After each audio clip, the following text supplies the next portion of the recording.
Good morning to everybody. We were supposed to start this meeting at 9. We've had a challenge with the sound that wasn't ready. That's now ready. We also had some of our members that were delayed. We now have sufficient members here. But there is a slight challenge. There's different stakeholders being picked up in different areas. Atteridgeville, Iterileng behind us, and one or two other areas close by. Now, nobody can locate. So I wanted to, either we will start, and I know there's a few guests here, but we will just be talking in the main to ourselves and two or three guests that are here from stakeholders, or we give it about 15 minutes. I don't like to start meetings late. I don't like to be delayed, but we're in a bit of a predicament here. And I just want to get concurrence of members. Those of you here, most of you there are from the department, so there's a big team. But I want to suggest that we give it about 10 minutes or so, 10, 15 minutes. It will also allow other members to get here. There's two other members that have indicated they're on their way, running late. So I hope it doesn't inconvenience anybody, but I want to suggest that we just give it until 9:45, 9:45, and then if there's still a challenge, we proceed. Would that be all right? Okay. You all right with that? I think if we've got quorum when we start, people must learn to arrive. Yeah, that's fine. We'll give it about 10 minutes, and then we'll start regardless. Thanks.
Ladies and gentlemen, give it up for Andy Gallus.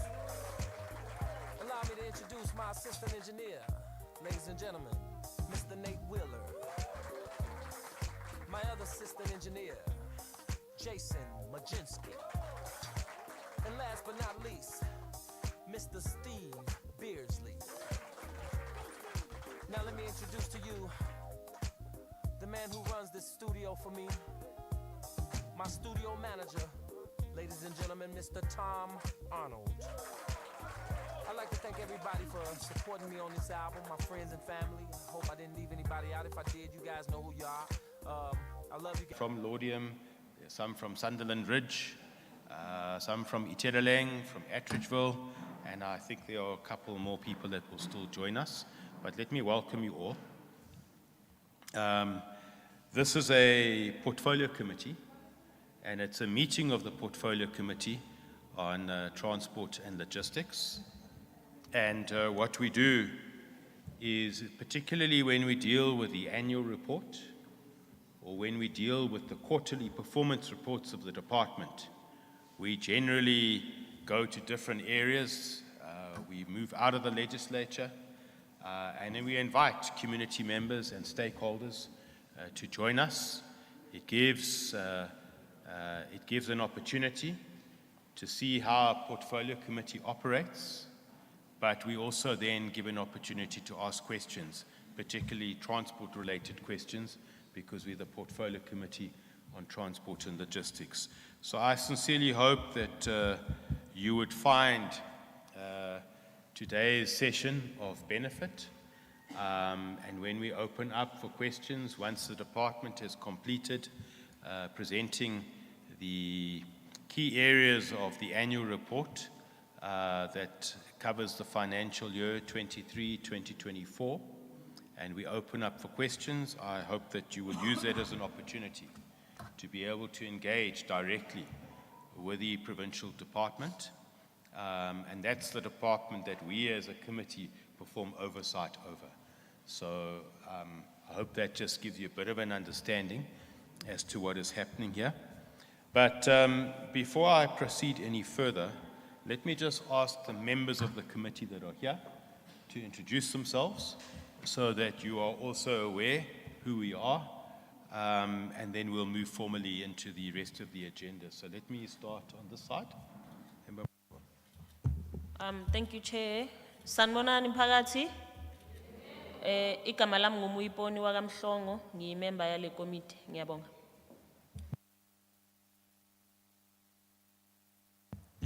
Good morning, everybody. My name is Eva Duplessis, member of the Committee for Roads and Transport.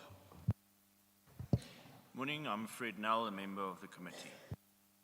Dumelang, Likai, Kiteng, Naki Greg Schneemann, key member ya committee. So those are the members that are here, and we have about 2 or 3 more members that will join us shortly. Just to explain that we are members of different political parties, but when we are here in a committee, we work as a team and we work as a collective. We generally put our party caps aside and we focus on the business that we have, and that is the oversight function over the Department of Roads and Transport. When other members come, we'll give them an opportunity to introduce themselves as well. Before I move any further, I just want to check, have the headsets been distributed? Sorry.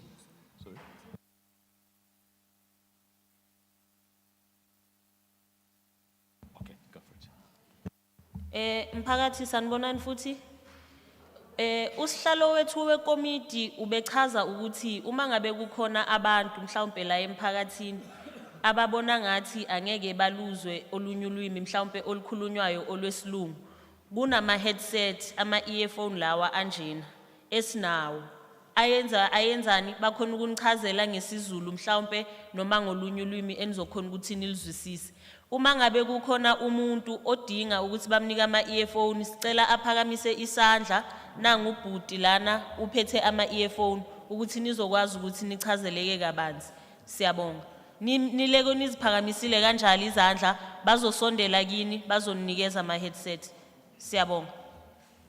Thanks, Member Mklongo. Just keep your hands up and they'll bring headsets to you. The team at the back there, please make sure that we distribute to everybody. Thank you. And let me also greet the interpretation team at the back there. Welcome. And thank you for always joining us when we have our meetings outside of the legislature. And thank you for the work that you're doing in providing translation services so that everybody can be up to speed with the deliberations that take place in the committee today.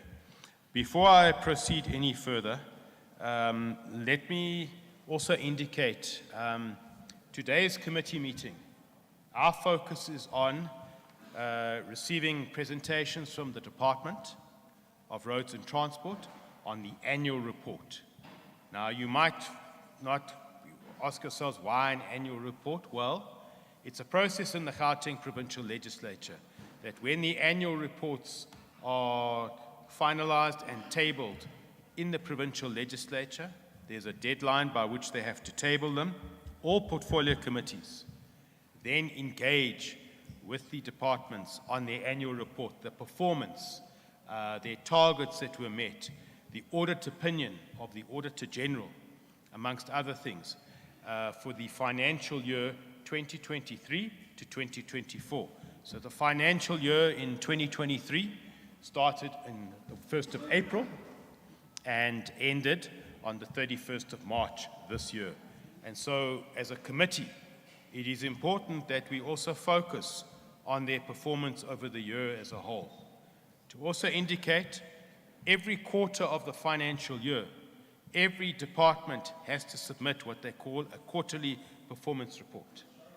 And that gives an overview of their performance. It gives an overview as to whether they've met their targets that they said they were going to meet for that quarter. So committees of the legislature undertake regular oversight and scrutiny of financial performance, of operational performance, to make quite sure that what the department has said it's going to do and its entities actually has happened. And if it doesn't happen, we interrogate and we ask why it's not happening. What are the measures that will be put in place for them to meet their targets and the performance that they had committed to meet? So I thought I should just share a bit of that background with yourselves. Before I go any further, this is an official committee meeting of the Portfolio Committee, and when we use venues outside of the Gauteng Provincial Legislature, which is situated in Johannesburg, we have to then declare the venue that we are using as a precinct of the Gauteng Legislature. That means that the rules of the Gauteng Provincial Legislature apply here. So I want to just do, firstly I need to declare the Laudium Community Hall as a precinct of the Gauteng Provincial Legislature in terms of Rule 56(1) and 2, which state as follows. 1, that the legislature or a committee of the legislature may hold meetings outside of the ordinary precinct of the legislature. And 2, that the speaker or a chairperson of a committee holding a meeting outside the precinct of the legislature must declare the area as a precinct of the legislature for the duration of the meeting. I therefore wish to declare this particular venue as a precinct of the Gauteng Provincial Legislature for the duration of our committee meeting. I think I've already indicated the purpose of this particular Portfolio Committee meeting, and we will be dealing with the presentations from the Department of Transport and Logistics, the Gautrain Management Agency, that's the entity that runs and manages the Gautrain, and we will also receive a presentation from Gfleet. Gfleet is an entity of the department, and they provide vehicles on a rental basis to various different departments and entities, not only in Gauteng, but particularly in the Eastern Cape, in KwaZulu-Natal, and the Western Cape. So they provide vehicles to some of the government departments. They provide vehicles to the judiciary, particularly when judges are flying into different areas for court proceedings that they're having to attend. And so that's who Gfleet is. So that's the presentations we'll receive. They'll do presentations. They'll also be responding to questions that we as a committee have already sent to them that we want answered in this committee meeting today. And once that is completed and we as members have been able to ask any further questions, we will then open up immediately to yourselves that are here to ask questions that relate to transport. It might be issues of robots, it might be issues of potholes, it might be an issue related to the Gautrain that you may have used and you've got a question you want to ask. It may be questions about new roads, anything to do with transport. The department that is here will actually then be able to answer and provide answers, and where necessary, they will follow up on some of the things that are raised as well. So I thought I should explain that to you as well. I know that there are other members of the public, other stakeholders that have said they are coming. I know some councillors from other areas have said they were coming here. Hopefully they will join us and also be able to benefit from the interactions that take place here today. So, without wasting any more time, I firstly want to check on the apologies. Can I check on apologies? Stembiso, where are you?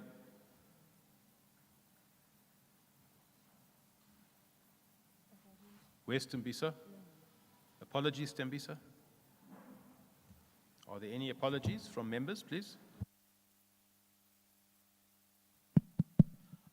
Thank you, Chair, and good morning to members and colleagues as well as to stakeholders.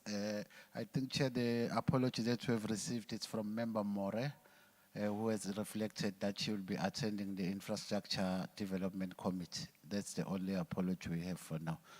Thank you, Chair. No, thanks, Stembiso. We've also received apologies on behalf of the MEC Kiriboni Diali Tlabela. She called me yesterday. She's been appointed as the acting premier. The premier is out of the province, and regrettably, she's unable to join us because of certain responsibilities she's having to attend to. There's also an apology from the HOD, head of department. They've also been called to various meetings this morning. So those are the other apologies that we have. DDG Mokobani, who's the Deputy Director General in the department, is leading the delegation. Let me just indicate that normally the MEC doesn't apologize with our committee meetings. She normally attends all the meetings that she's invited to. So it's not a standard practice. If she wasn't appointed as the acting premier, she would have been here with us this morning. So I just need to indicate that to those in attendance here. And as we've indicated, there's one apology from Member More, who's not able to join us. Can I check if there's a mover for the acceptance of the apologies? Member Mklongo? Thank you, Chair. I move for the acceptance of the apologies. Thanks very much, Member Mklongo. I then want to just quickly go to the agenda. Stembiso, can you just quickly flight the agenda? So we have a formal agenda that we follow as a committee. If you can take us through the agenda, Stembiso. Sorry, I see your hand up.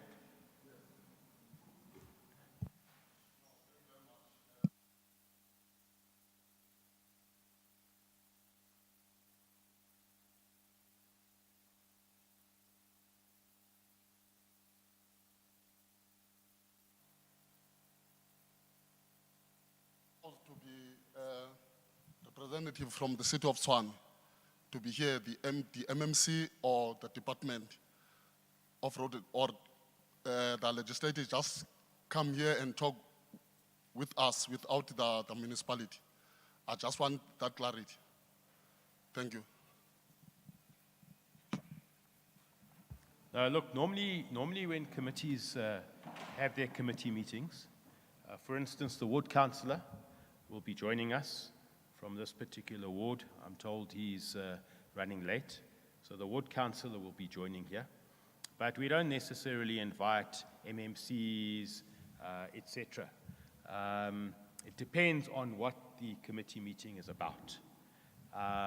So if it's a particular topic and we require the MMC for transport, we would do that.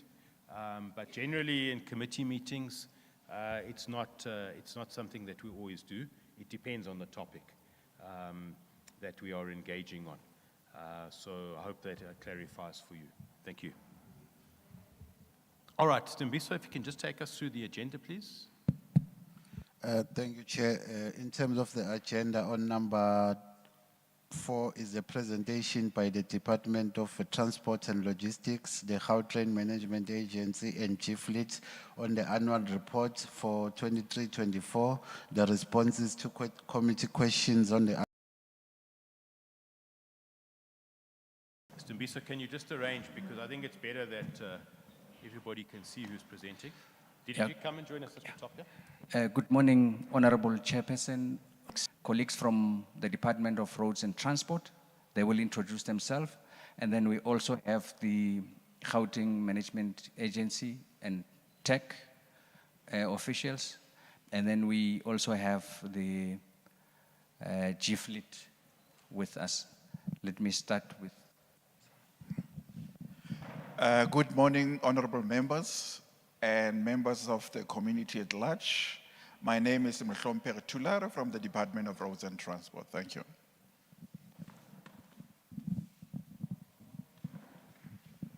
Good morning, Chair. Good morning, members of the committee and members of the community. My name is Victor Shange, Acting Chief Operating Officer of the Gautrain Management Agency, as well as the Transport Authority for Gauteng. Good morning, Chair. Good morning, members, and good morning, the community at large and community leaders. My name is Tsapo Khobe, and I'm the CEO of the Gautrain Management Agency and also the interim CEO of the Transport Authority. Dumelang, le kae? Lebitso la ka ke nna Lebelo Maloka, ke tswa ko Gauteng Department of Roads and Transport and ke responsible for transport branch. Thank you very much. Good morning. My name is Tefelo Mokete.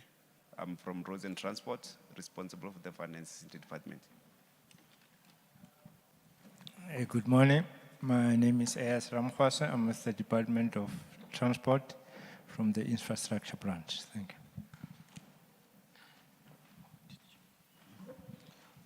Good morning. My name is Mutubaz from the Department of Roads and Transport. Thank you.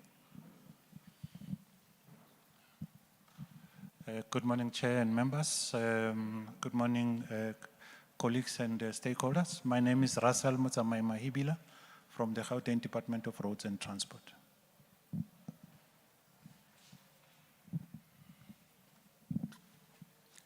Good morning, Chair and committee members. Good morning to the community.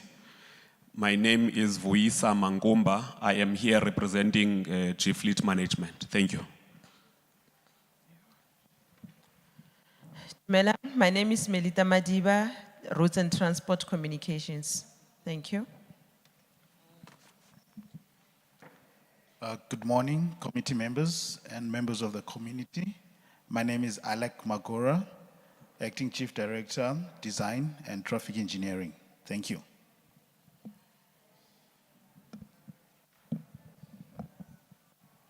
Okay, thanks very much and welcome to all of you. Are we ready there?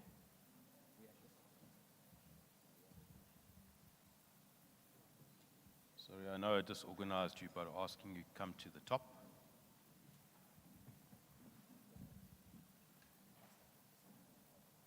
I take it you can see the presentations are being flighted on the screens and you'd be able to follow on the screens. And maybe I can make a suggestion.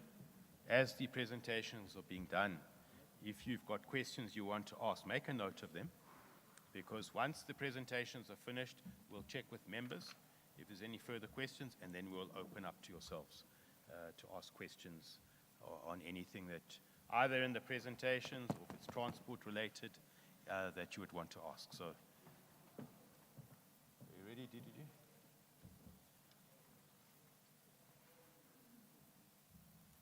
Good morning. Okay. Yes, we are ready, Honourable Chairperson. Please proceed, DDG.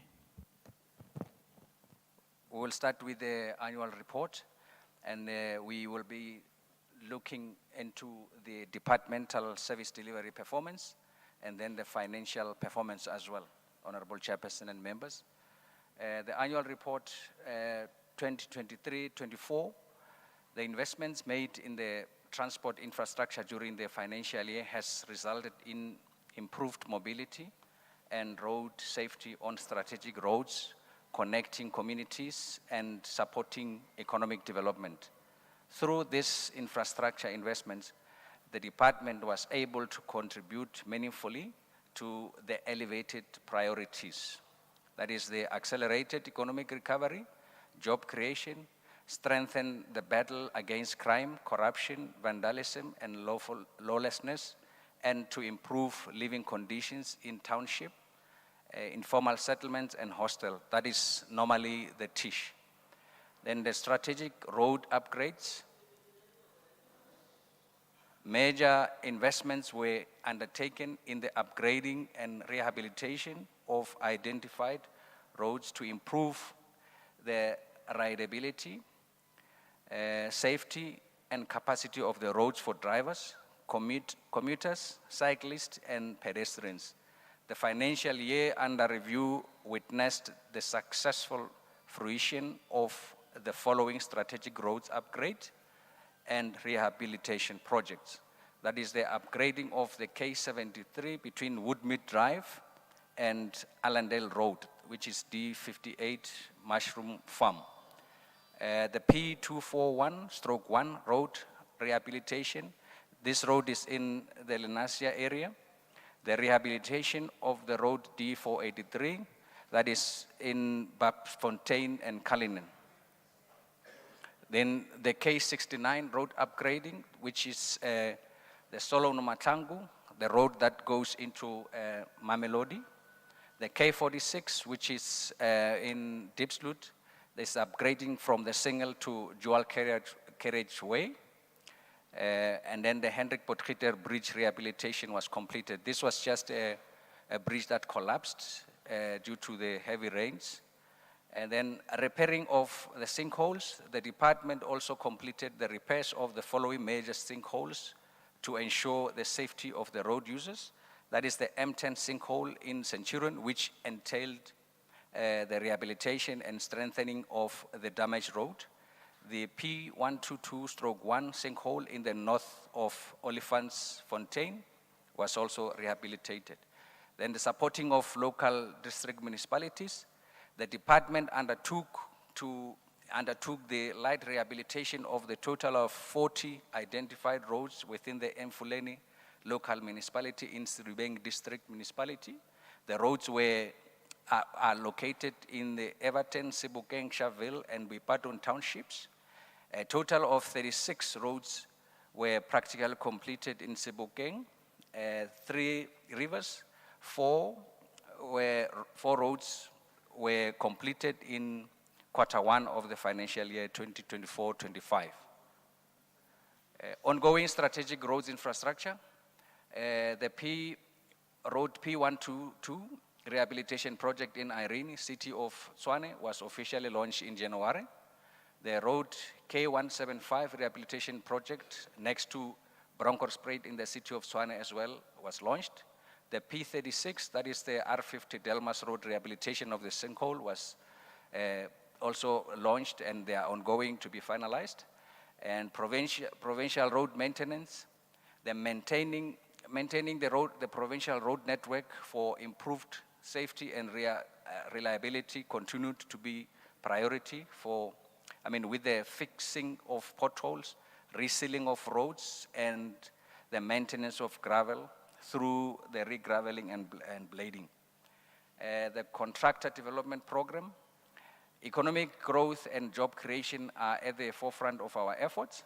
Our road construction and maintenance projects not only enhance infrastructure but also provide valuable jobs and development opportunities to local communities, small and medium enterprises, and subcontractors. 20 contractors from the CIDB Level 1 were appointed into the contractor development program, and these contractors will be provided with opportunities to develop their skills and improve their CIDB rating over the course of the program. Nazi Spani program, our commitment to job creation extended to the Nazi Spani program with 6,521 contract work employees under the Agalerona road maintenance program were also employed. 116 were appointed on the permanent basis from that 6,521. Expansion of the driver learner testing center to the Tish areas. The department repositioned itself to expand transport frontline services to township with the objective of increasing communities' access to services and providing a customer-oriented service environment.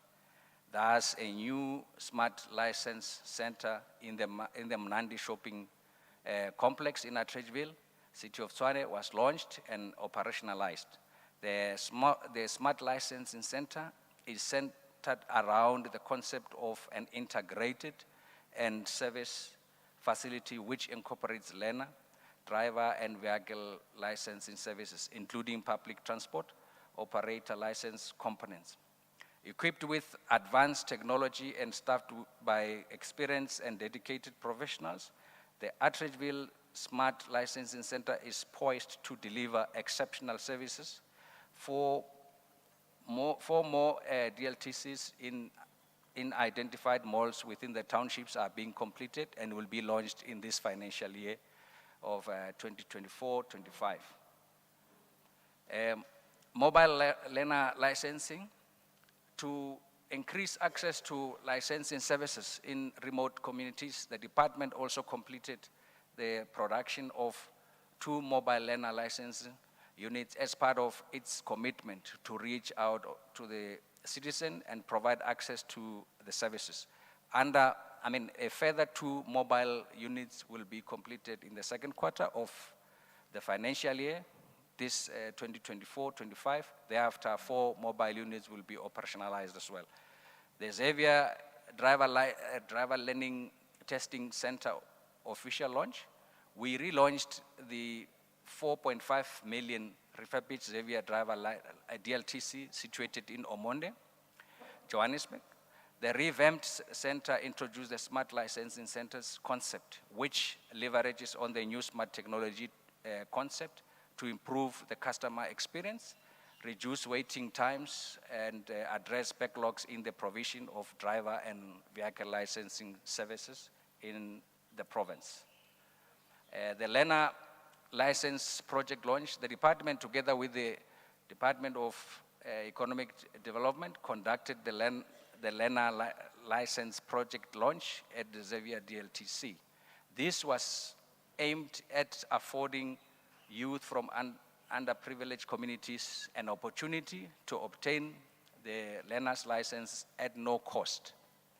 The regularization of the bus contracts, new subsidized bus contracts with bus operators were concluded and signed for the first time since 1997, thus bringing an end to the underspending, irregular expenditure, and unfair discrimination against smaller operators.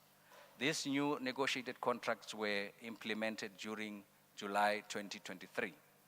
Completion of phase 1 of the Vereeniging taxi rank facility. Phase 1 of this facility, of the Vereeniging intermodal facility, was completed and handed over to the taxi industry in Vereeniging and surrounding townships in the Sedibeng district in August 2023.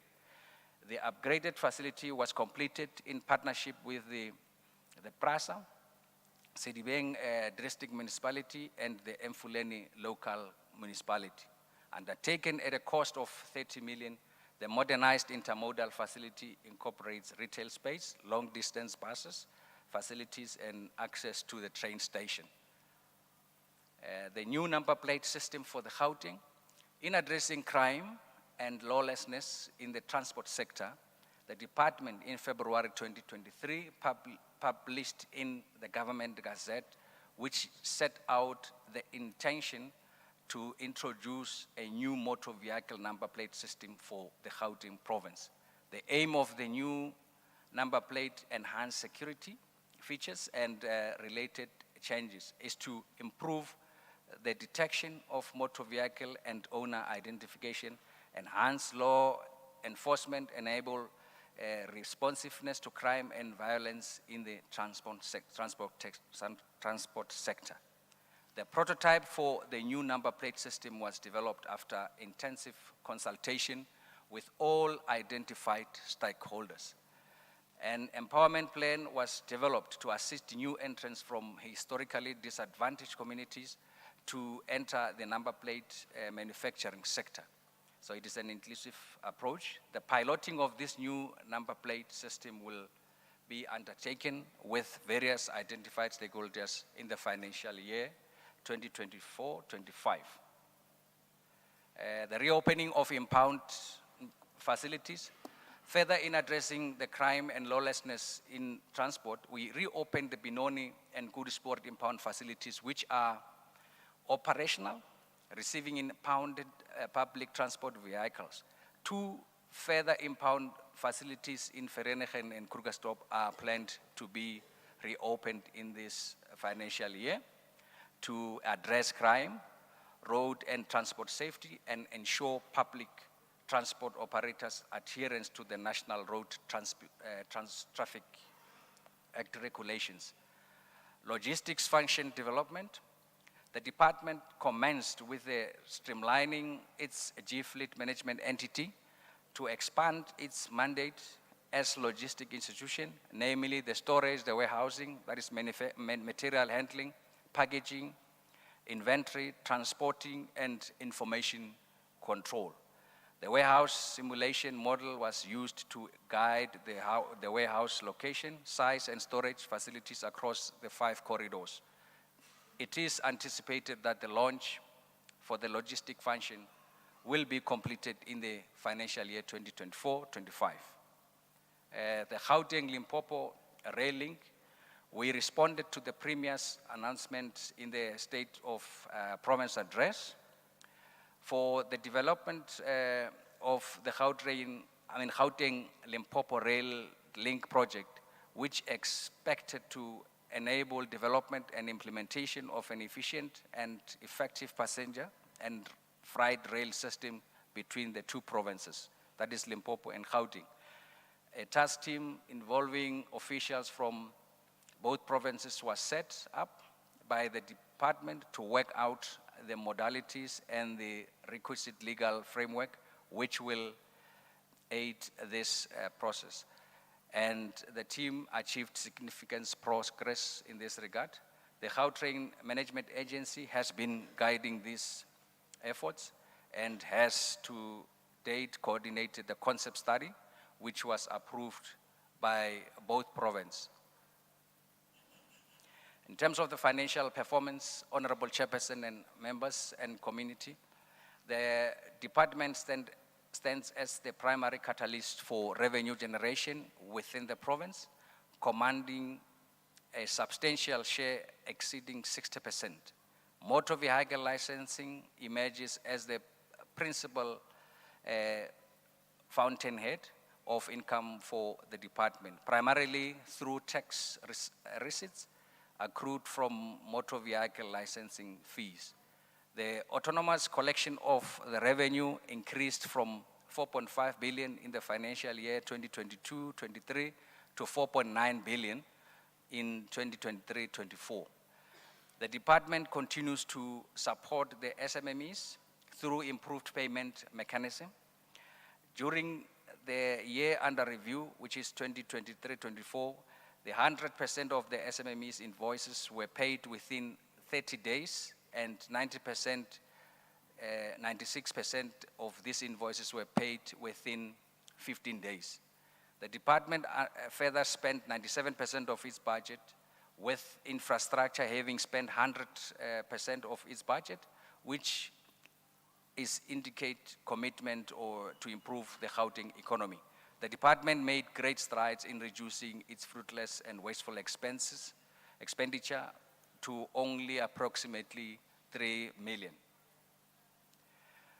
The department made great strides in ensuring there was no irregular expenditure recorded during the year under review. It continued to maintain an unqualified audit opinion for the financial year 2023-24, with the performance information receiving no findings. Thus, we remain on track towards the goal of achieving a clean audit during the 7th administration and further improving service delivery to the people of Gauteng. Honourable Chairperson, thank you very much. This is the presentation for the annual report under review. Thank you. Thanks, DDG. Honourable members, I want to suggest that we take all the presentations. There's 3, and then we can open up for questions, and then thereafter to members. But before we proceed, DDG, sorry, I just want to acknowledge the presence of 2 members who've arrived, and members, we did indicate that we had received indication that yourselves were going to join us. We've got Member Masuleng and then Member Skosana, but let me do the same as what we did for members. Let me ask you just to formally introduce yourselves. Thanks very much. Member Skosana and then Member Masuleng.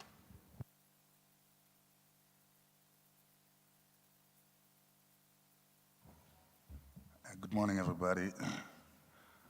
My name is Mishak Skosana, a member of Legislature of Gauteng. Thank you. Dumela Mbaswaji and the community at large. My name is Molemohe Masoleng, member of this community, Transport and Logistics Portfolio Committee. Thank you. Thanks, members.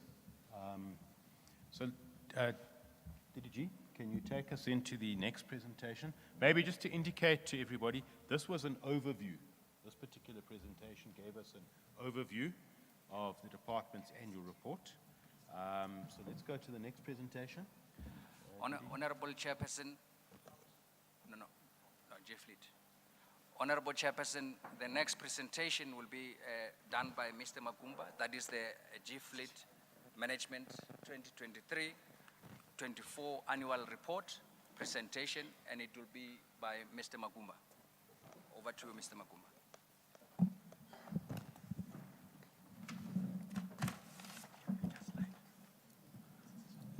Good morning once more, Chair. Good morning, committee members.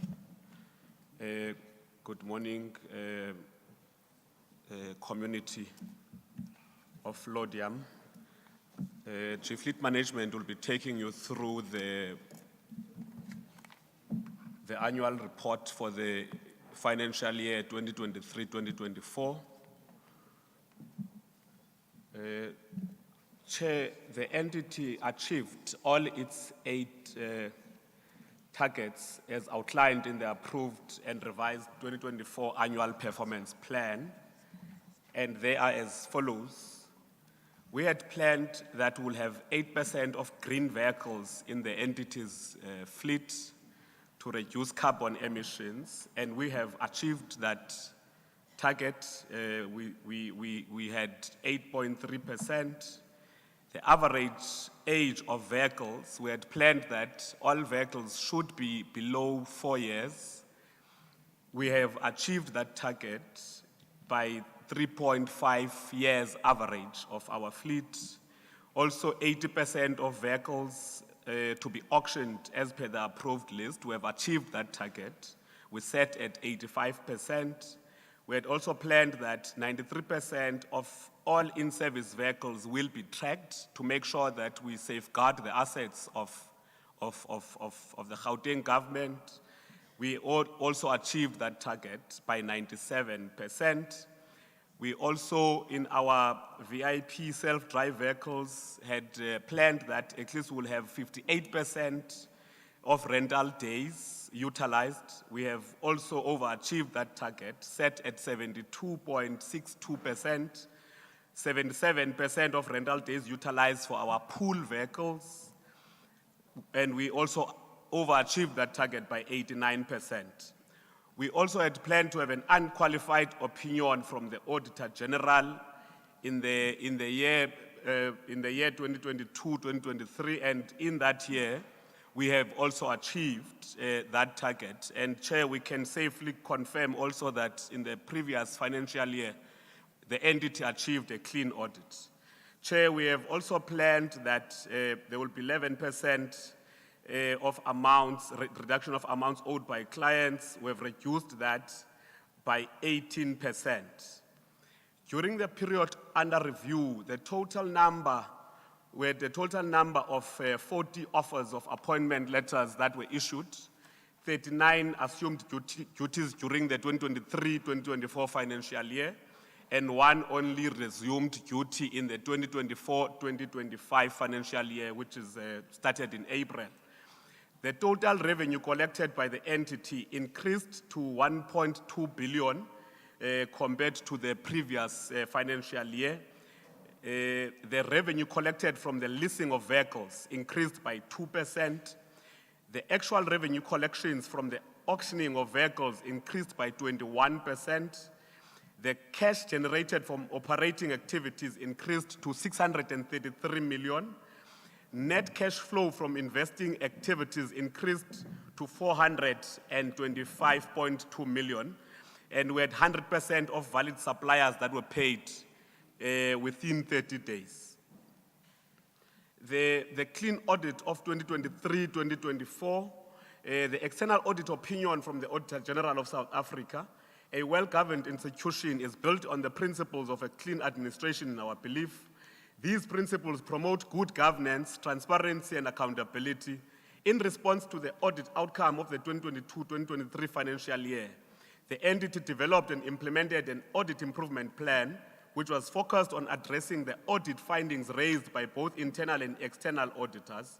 This concerted effort and commitment made by the management has contributed immensely to elevating the entity's 2023-2024 audit outcome to the level of unqualified audit opinion with no findings, which is the clean audit.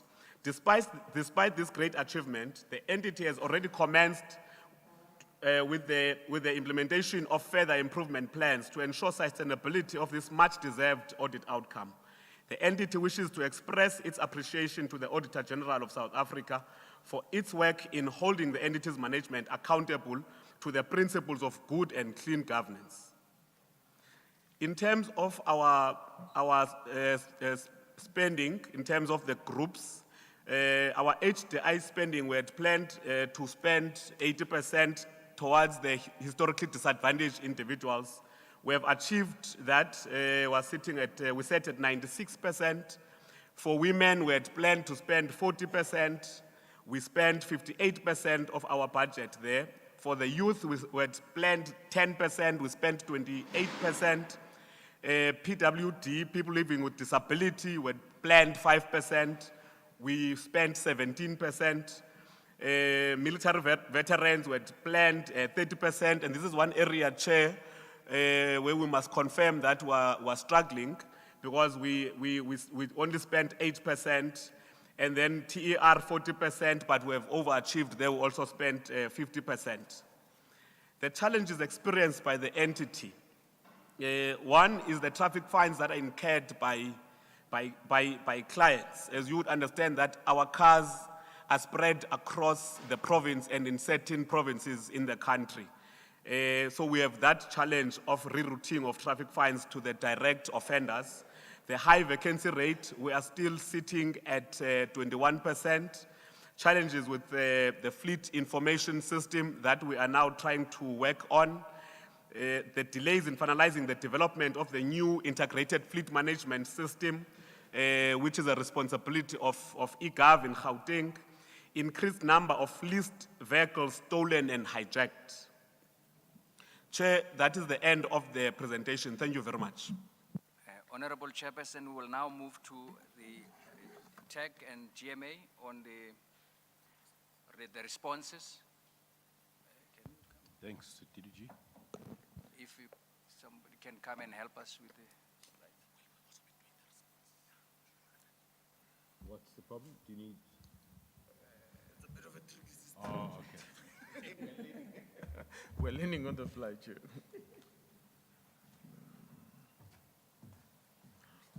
Can we go to this one, the Transport Authority?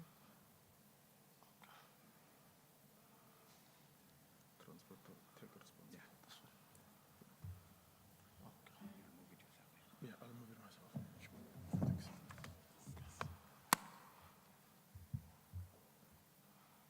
This one? Yeah.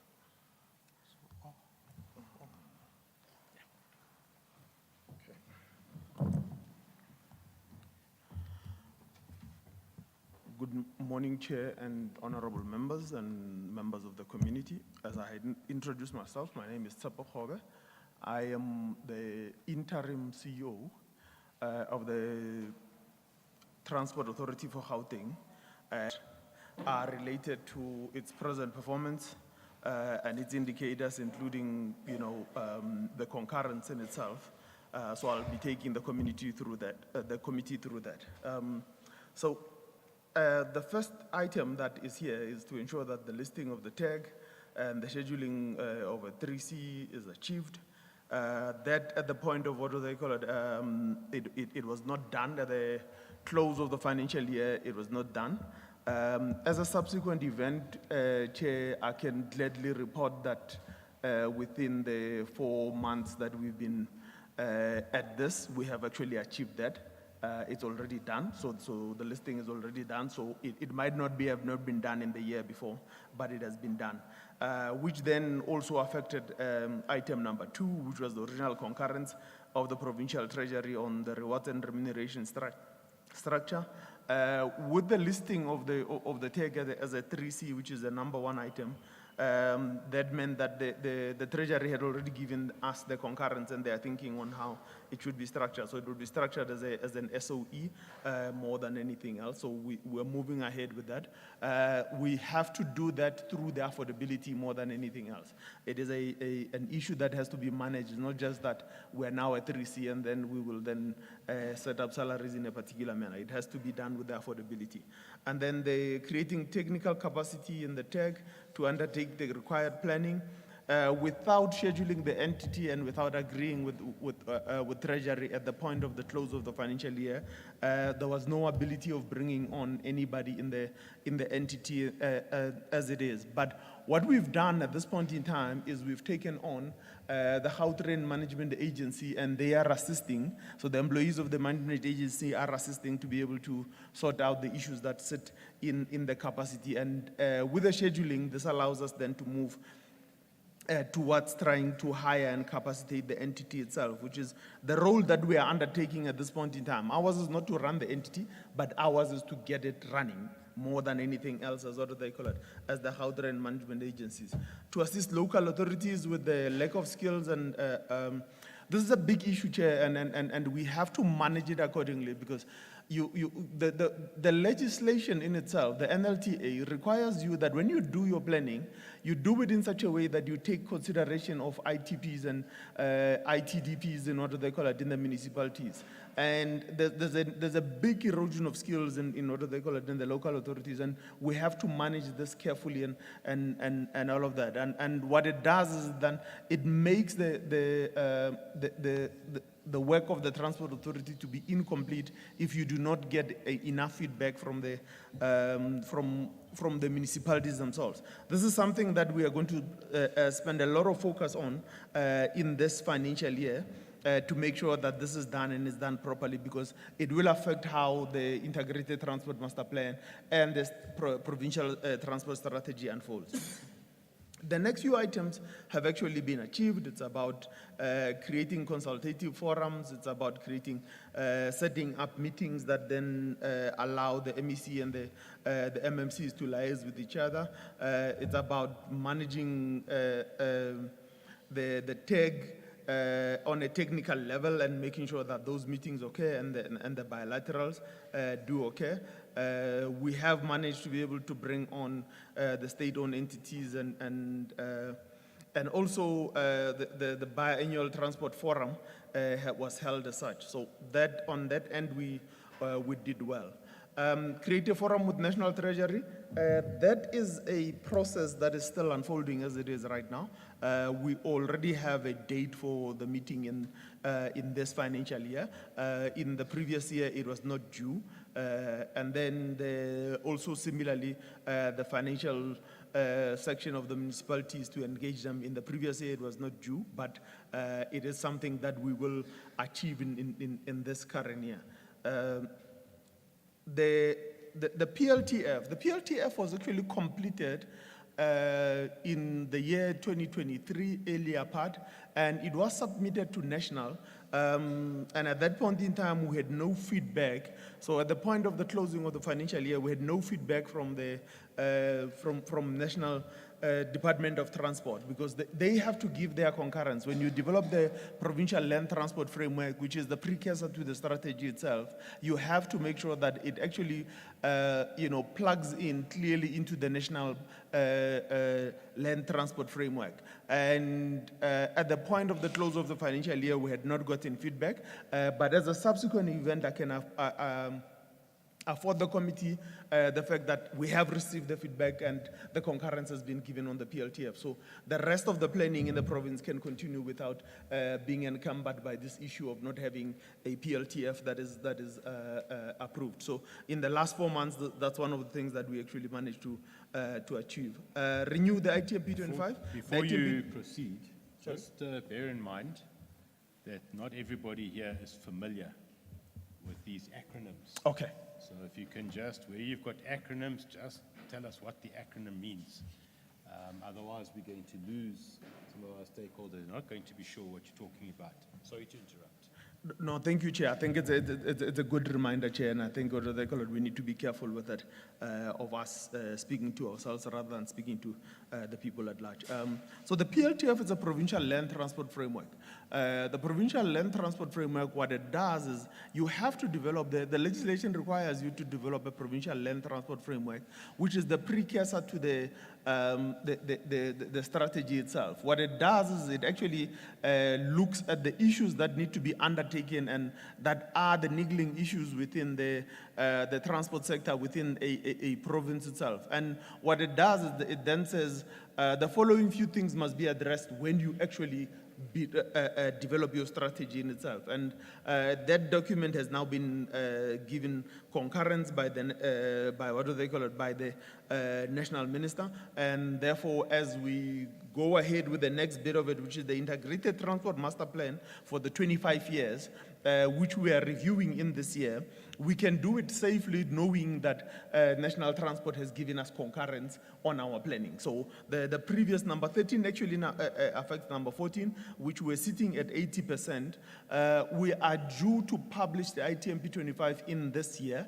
And if it's according to plan and everything goes well as during the review, we will manage to do that by early December.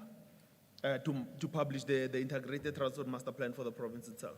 And back on the process of developing the strategic, so post the development of the PLTF and the ITMP 25, the requirements in the legislation of the TAG and also in the province itself is for us to develop a strategic framework, a strategy for the province itself.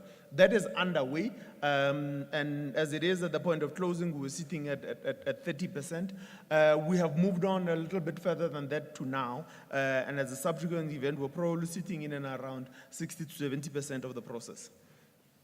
Implement the approval of the strategic transport framework. That is an issue that is not due now, but it will be due in the next financial year, and we will be done in and around February, and we will get that approved as such. And back on the process of developing an integrated plan for to be approved, which is the GTIP, which is the smaller plan, that is the 5-year plan, that was done, and we are working on it to be able to finalize its relationship with the other few documents that we've achieved. Implement the approved integrated plan itself. That's part of the processes of the previous one, and they function with each other, and these were not due in the year. Establish the various forums themselves. We have established those forums, and everything is running well. Chair, the rest of the items are actually achieved. And in terms of communicating with stakeholders, it has taken us a fair bit for us to get to where we are, both on the PLTF, the strategy, and the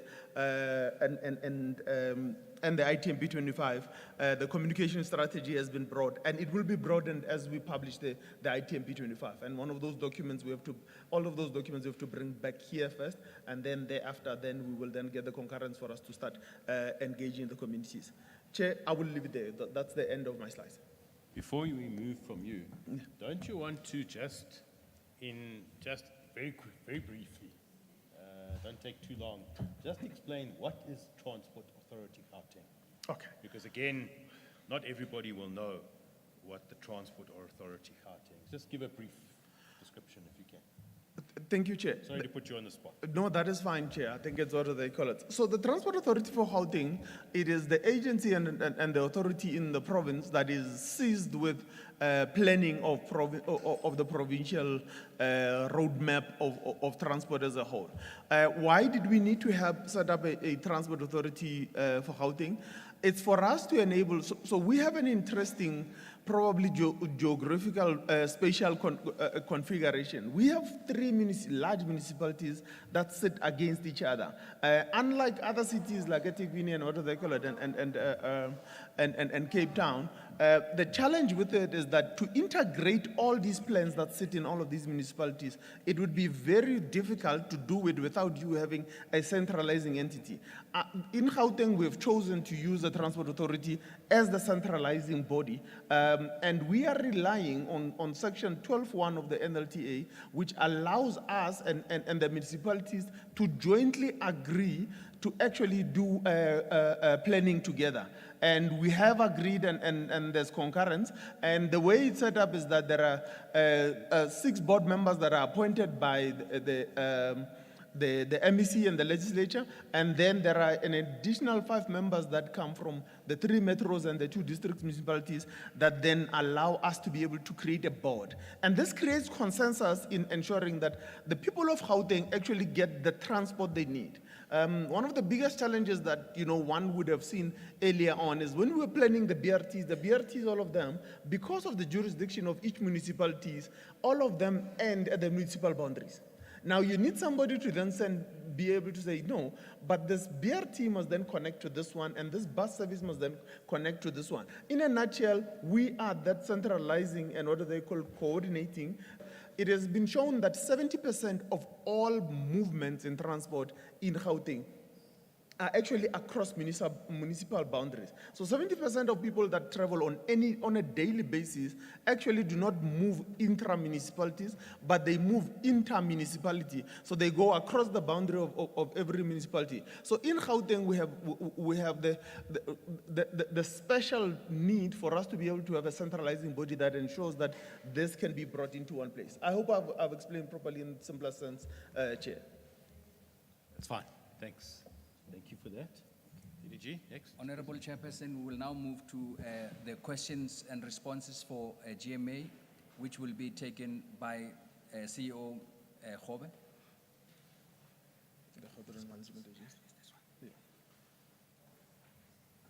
Maybe again, just to indicate, GMA is the Gautrain Management Agency, and that's the entity or body that governs and controls the operations of the Gautrain.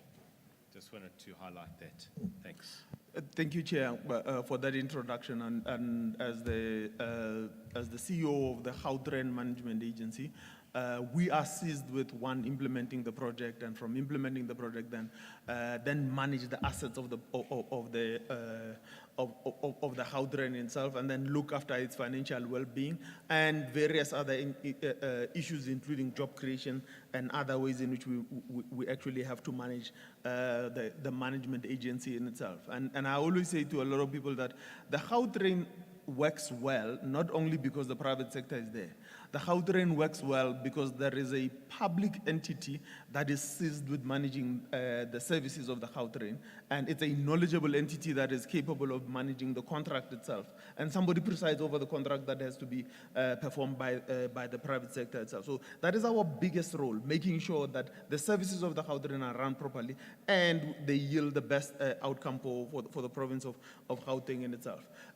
From our questions that we were given as what they call it as the Gautrain Management Agency, we were asked to explain why the report shows that we have achieved all our targets, but one of them shows a nil. Chair, it is an oversight, and it was actually a mistake. It's a typo more than anything else. The actual we actually managed to get 3 services going, and item number 27 or KPI 27 is the one on integration, and we have 3 services that are what do they call it? They had already been signed up and are in the process of being implemented as it was. So that was an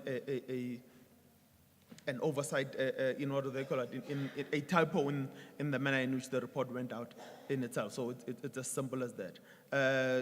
Question number 20, the GMA should explain the 348 million rands and the source of the funding of the funds from the prior year for the patronage guarantee costs.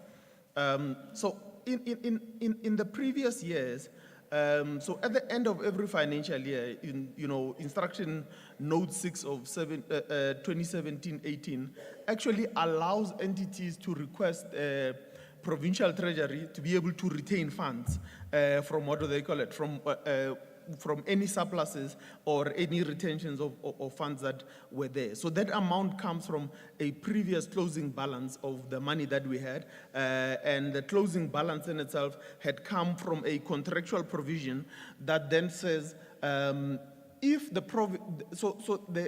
and if I were to explain this in full, in the concession agreement itself, it says that the profit that the private sector can make is capped. It has a cap on it, and that cap then allows us to then say any more money that is made above the cap itself will then be shared equally with what do they call it, with the province. So it's a profit sharing mechanism that allows the state to then be able to say we cannot have what do they call it, an unabated profit setups, and some of that money had come from the previous year, and that money had been declared in various in the previous year's annual report and our annual financial statements. So the next question, question number 21, is similar to the previous one. The GMA should provide the summary of financial statements, and so the amounts disclosed are in the integrated report. The sources of funds used in the private year are as follows. The railway usage fee, which was the 348 million rands in itself. The railway usage fee is that mechanism that I was speaking to, which is the profit sharing mechanism that is set up in the concession agreement that allows us to cap the amount of profit that the private sector can make from utilizing or from having the right of usage of what do they call it, of a state asset in itself. So question number 22, we should provide the summary of financial statements and sources of reserve that has been accrued, and it has been disclosed as such, and in particular the railway usage fee of 346.9 million rands is the one that what they call it, that then is brought in as part of those. I leave it there, Chair, and I think that explains the amount of money that had been kept and that had been used to try and keep the entity whole. And in that particular financial year, we also didn't go back to the Treasury to request any funds. We used funds that we had retained from previous years. Honourable Chairperson, we will now move to the question and responses by the Gfleet. Mr. Makumba will take us through the responses from Gfleet.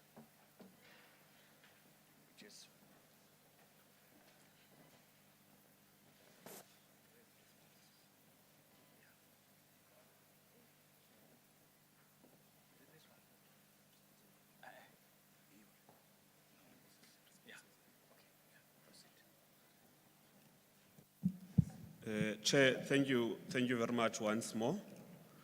Sizophendula imibuzo, Chair, ebuzwe ikomiti.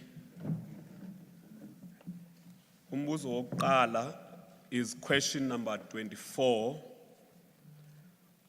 which says Gfleet management should explain further the removal of a technical indicator description from the 2023-2024 annual performance plan.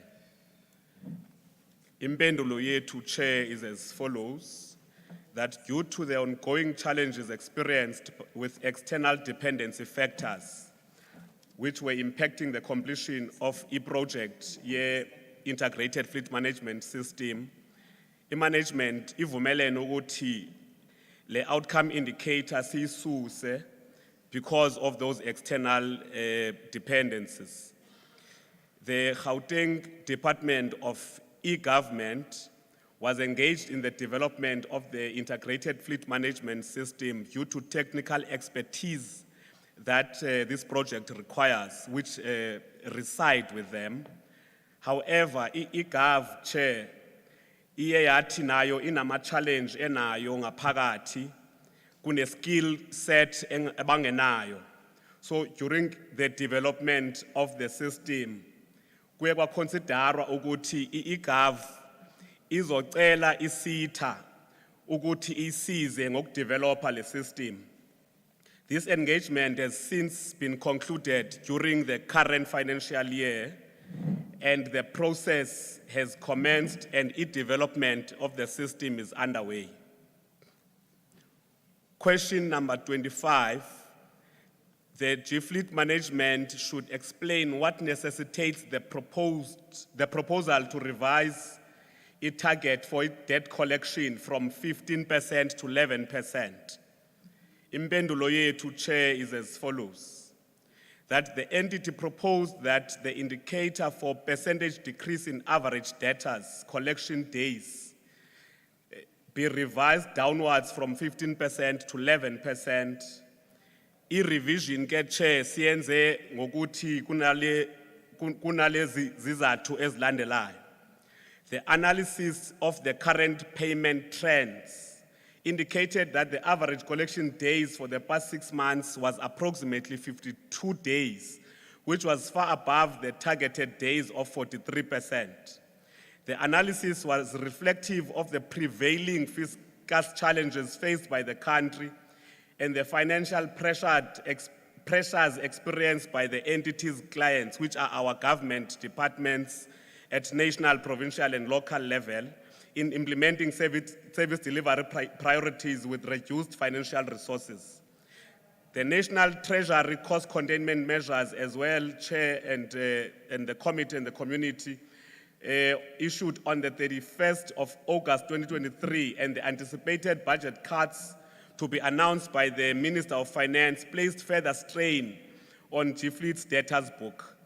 In addition, the prevailing international events continue to contribute negatively on both crude oil prices and the purchase cost of motor vehicles. Question 26. The entity should update the committee on the delayed payments by the Department of Justice and Constitutional Development. Our response is as follows. During the 2023-24 financial year, each department had challenges a budget internally, so our payment processes are affected. And the budget yama fleet services with department yahlukaniswa because behlala a head office. So yahlukaniswa yasiwa kuma provinces where each fleet is also helping the Department of Justice and Constitutional Development. Voices. The entity has been working closely with the Department of Justice and Constitutional Development ukuzama ukwehlisa impact yalolu shintsho abanalo ngaphakathi. The process of resolving the challenge entailed the following, amongst other things: allocation of vehicles to correct regional offices, which are the provinces, providing each regional office with codes that were utilized as payment reference numbers to speed up the process, timeous invoicing per regional office. All 9 regional offices of the Department of Justice and Constitutional Development continue to process payments promptly now, and currently there are no significant challenges that are experienced now due to those interventions. The 9 regional offices of the Department of Justice and Constitutional Development were collectively billed 44.5 million and have paid 38.6 million of that bill, which is a significant improvement, Chair. Question number 27. The entity should also update the committee on the non-payment of invoices in August 2023 by the Gauteng Department of Community Safety and the National Department of Rural Development and Land Reform. Impendulo is as follows. On the Gauteng Department of Community Safety, the department experienced internal budgetary challenges which delayed the August payment. This invoice was subsequently paid. As at 31 March 2024, the department was reflected as owing Gfleet management only 2.5 million. The National Department of Rural Development and Land Reform babe ne challenge yok reconcile ama invoices wabo internally, which delayed our August payment as well. The entity worked closely with the department and assisted in resolving the challenge experienced by the department. Consequently, the Department of Rural Development and Land Reform has now managed to reconcile its account and made payments every month to date. Chair, on question number 28, the entity should clarify the reported planned and actual performance targets reported in the corporate and financial management sub-program and operational management services sub-program. Chair, I will have already outlined the plans and the targets, so I will not repeat. I will only explain the reasons for deviation. So on the percentage of green vehicles in the entity, due to an increase in demand for green vehicles, concerted efforts were made to increase the number of green vehicles into the entity's fleet by procuring 124 green vehicles, which led to the achievement of the target. On the average age of fleet, the new vehicles purchased and disposal of old vehicles enabled us to be able to achieve this target. On the percentage of vehicles auctioned as per approved list, the overachievement was due to the entity encountering more bidders on its online auctions that required second-hand vehicles. On the percentage of in-service vehicles that are tracked, the reason is that the overachievement was due to focused intervention for vehicle tracking. For example, booking appointments for tracker fitments was fast-tracked with clients and stakeholders on a daily basis.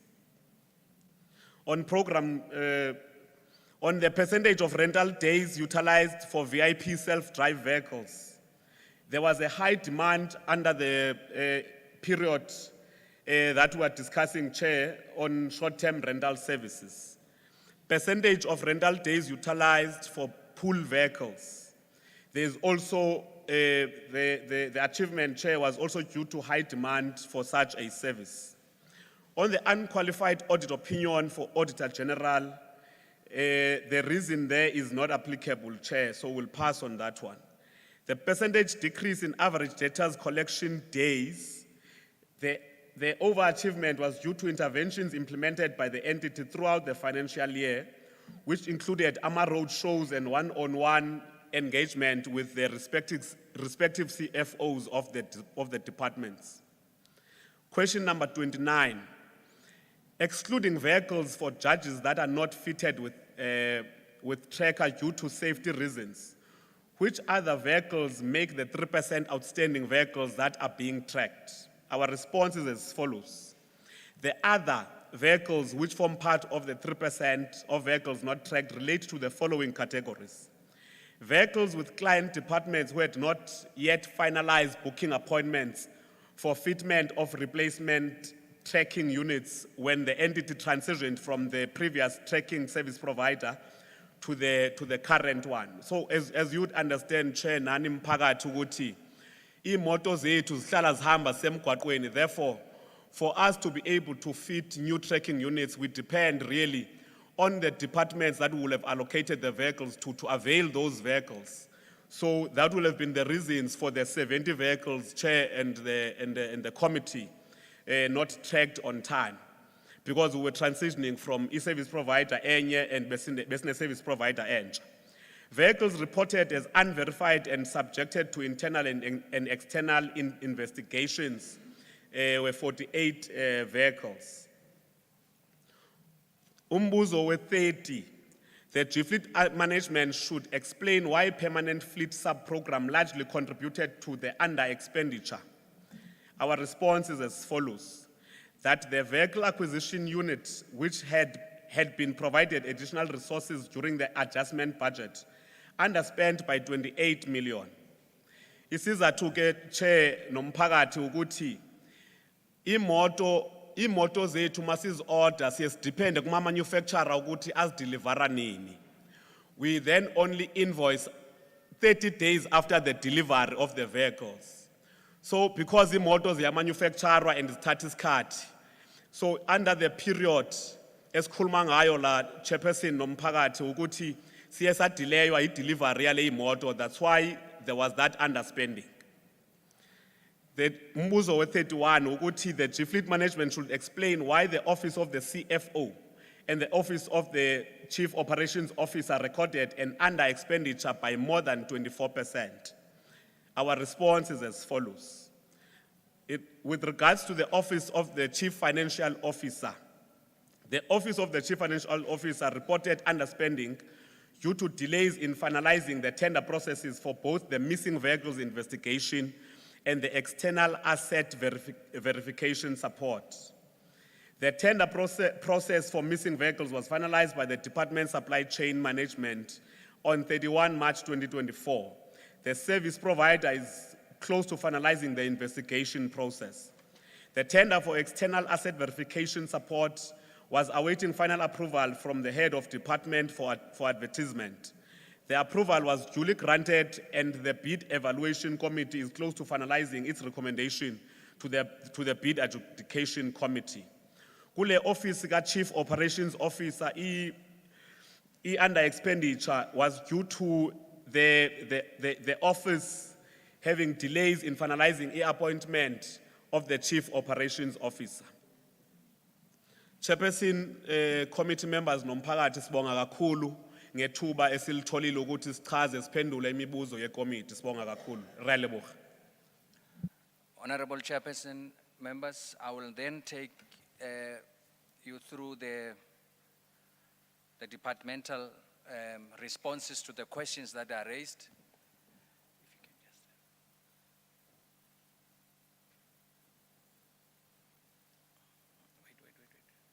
Which one is it? I think it's this one. I think, yeah, this one. Yeah, I think so. Yeah, get your man. Yeah. Okay, thank you, Honourable Chairperson, members and community members. The first question for the department was for the department to provide a plan to attract township-owned enterprises in relation to the Gautrain Township Economic Development Act, and the department, in an effort to increase the meaningful involvement of business situated in the Tish areas, the department issued a public notice inviting applications for the expansion of its existing contractor and consultant panels, effective from the commencement of the financial year. To the department's surprise, the response rate from the businesses within the target areas was either negligible or non-existent. The department is currently reviewing the applications for the consultant panel, anticipating for more favorable outcome. In the interim, the department will exclusively issue requests for quotations to the targeted groups while developing a new strategy to maximize participation. It should be noted that the current legal provisions governing bid evaluation pose additional challenges in this regard. So we tried to advertise. Unfortunately, we couldn't get more responses from the targeted areas. Then the next question was the department to provide a list of 40 Mfuleni roads that were designed and the scope of the work, including the budget and timelines to upgrade these roads and the memorandum of understanding with the Mfuleni municipality. So we have a table, members, that outline the number of the roads on the left, the suburb, that is the area where the roads were rehabilitated, the street itself, the service provider, the final project cost, and the scope of the works. So in terms of the scope of the works, Honourable Chairperson, members, it was mainly the light rehabilitation, the milling, base repair, asphalting, and road markings. And I must say, Honourable Chairperson and members, that this was done in conjunction with the local municipality, where the department had to appoint the consultants to do the design and monitoring of the works that were to be done in the areas. And then we also appointed 21 contractors by the department in areas, and the municipality came with 19 contractors. This was just to include everyone in the area as part of the TISH program. And what has happened, Honorable Chairperson, in addition to the scope that we have here, we further found out that there were areas where, because of the storm water and the sewer, we were required to increase the scope a little bit, but we requested the municipality to assist with the rectification of those defects before we can implement the rehabilitation itself. Otherwise, we will have a problem of repeat work. So municipalities was with us all the time in order to do their part as far as the service delivery is concerned. So I will not go into the names of the roads and the street, but these are the list, Honorable Chairperson, and there is budget as well. And I can confirm, Honorable Chairperson, that the work on the 40 roads has been concluded and the service providers have been paid. So the roads are opened and to traffic, Honorable Chairperson. So this is the list of 40 roads, and as requested, with a total of 280 million, Honorable Chairperson and members. And then we were requested to the department to fast track the design of the P241, considering that there is a high volume of traffic in this road, particularly in the Protea Ridge area. So this is the road in the Lenasia, Soweto, the southwest area.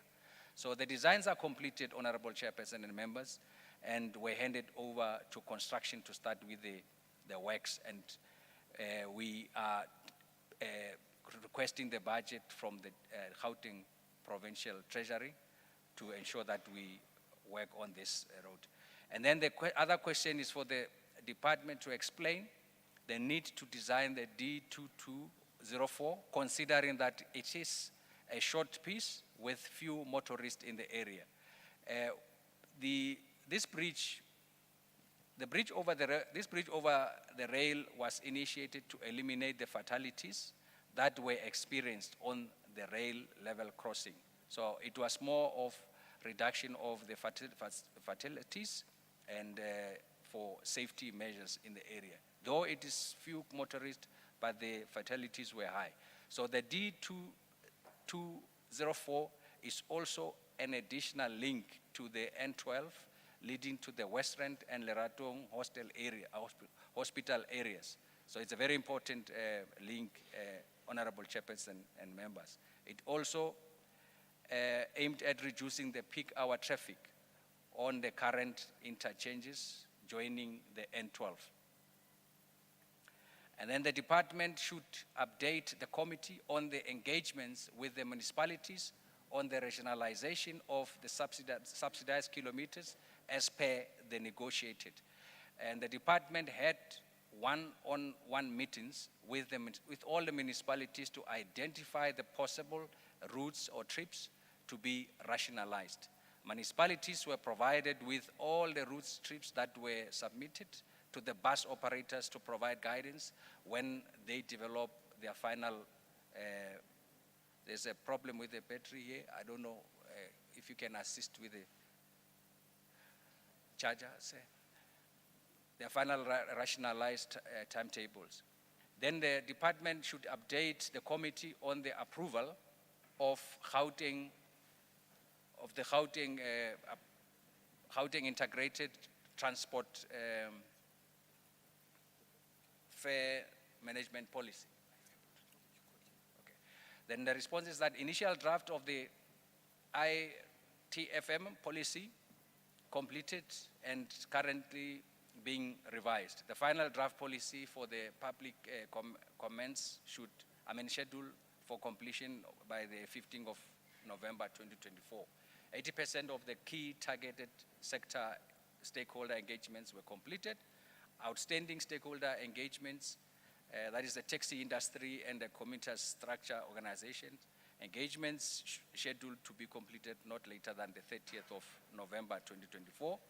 And then the public commenting period to start by the 30th of November 2024 for 30 days, for 30 calendar days. EXCO approval not later than the 30 March. A detailed report is attached, Honourable Chairperson, we can take the committee through that. And then we need to list of projects that were not completed and contributed to the under expenditures in the year review.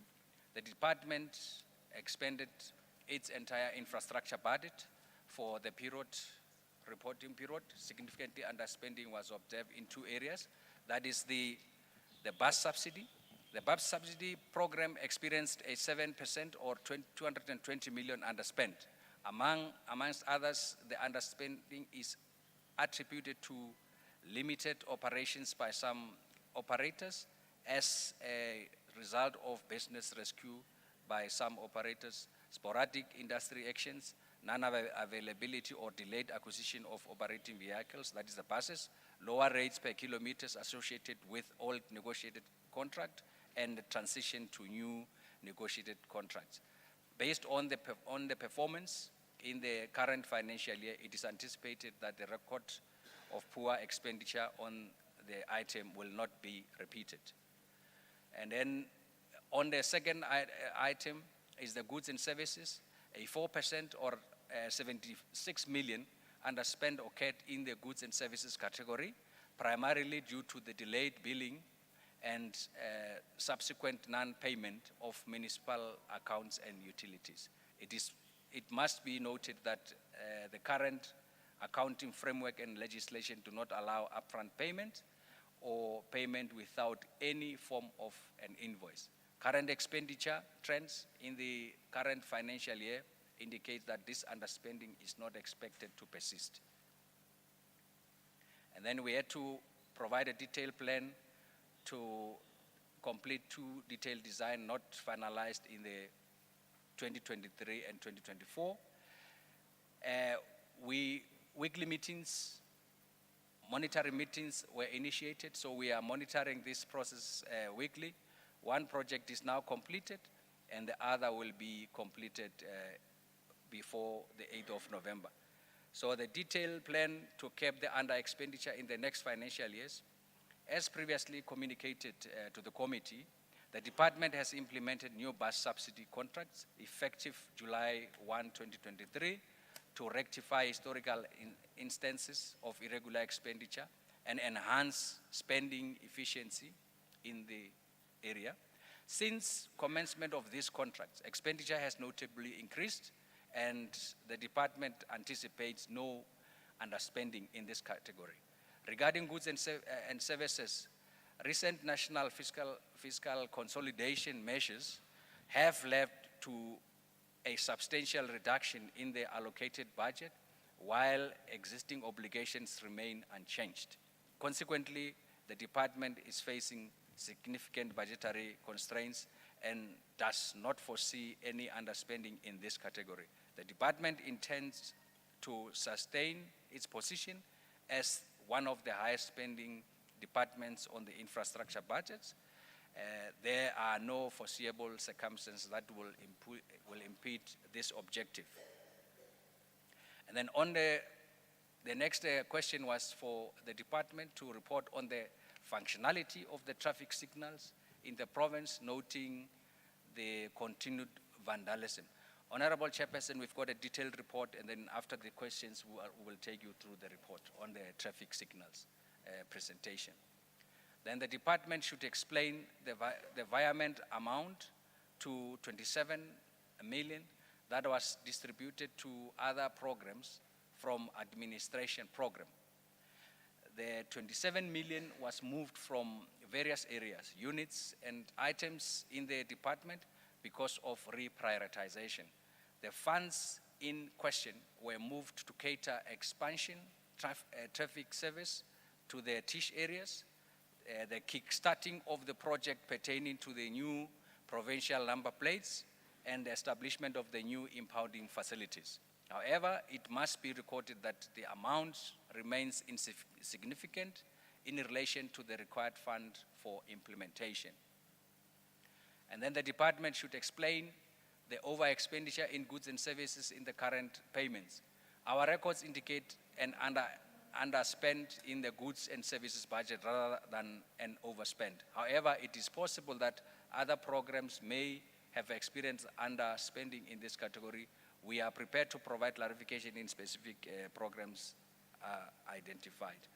The department should explain the under expenditure in the public corporations and private enterprises and building and other fixed structures.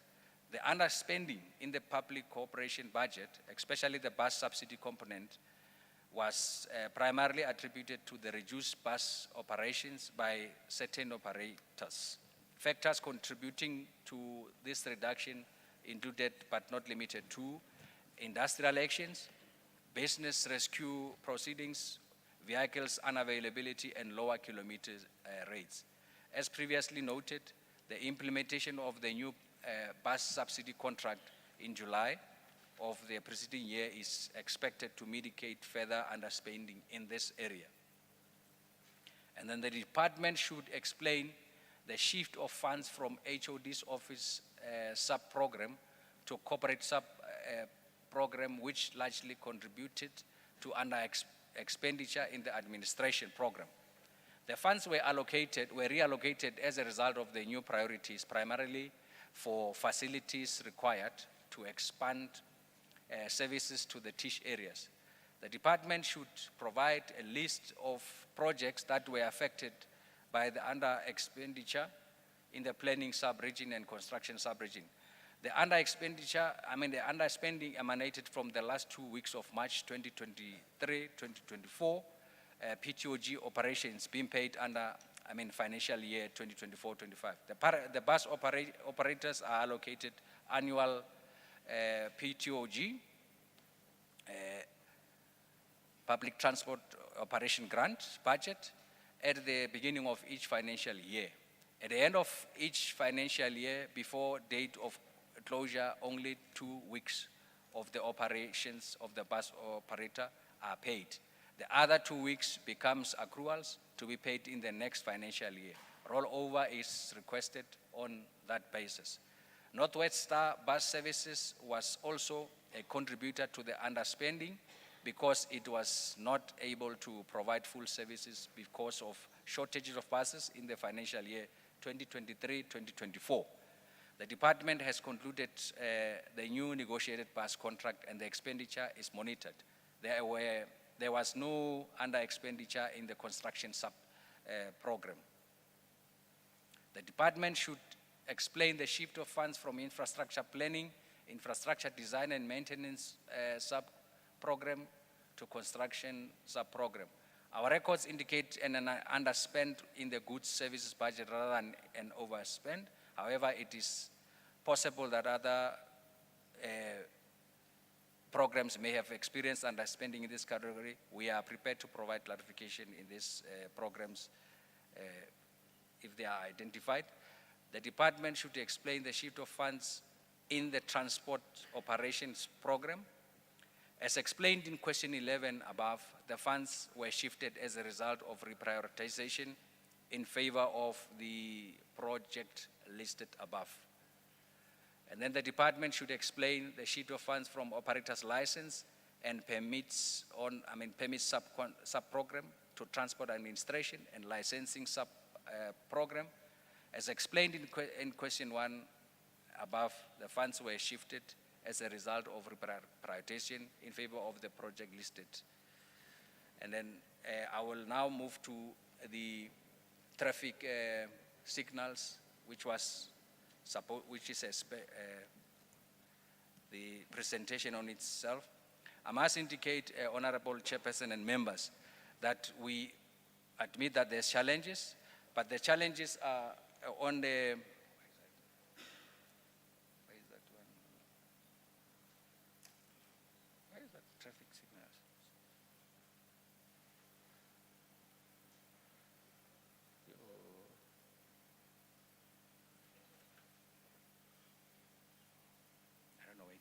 But while we are still looking at this, Honourable Chairperson, I must indicate that the challenges of in the traffic signal area, it's more on the capacity, the malfunctioning of the signals themselves, theft and vandalism. And then this theft and vandalism, Honourable Chairperson and members, causes problem in the sense that we work and we have to go back, which then leads to the depletion of the budget. And the other one was the power outages and the security of the traffic signals. So in summary, Honourable Chairperson and members, the solution get the... DDG, is there a presentation? Yeah, there must be a presentation, We don't have Honourable it here. Chairperson. I don't know what's... It's not showing here either, and I think it's going to make it very difficult for anybody to follow. Can you just help us sort that out? We also don't have the presentation. Did anybody get it? Sorry? I'm surprised, Honourable Chairperson, but we are sorting it out to present.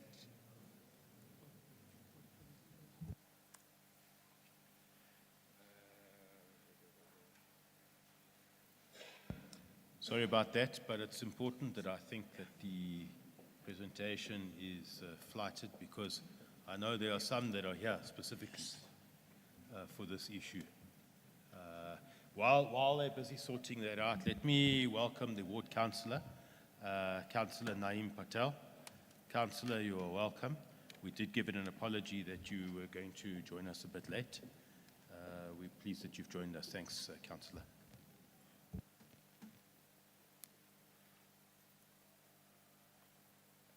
Let me also take this opportunity of also acknowledging the presence of one of our committee members, Member Bandile Masuku, Dr. Bandile Masuku. Dr. Masuku, welcome. Do you want to just introduce yourself formally?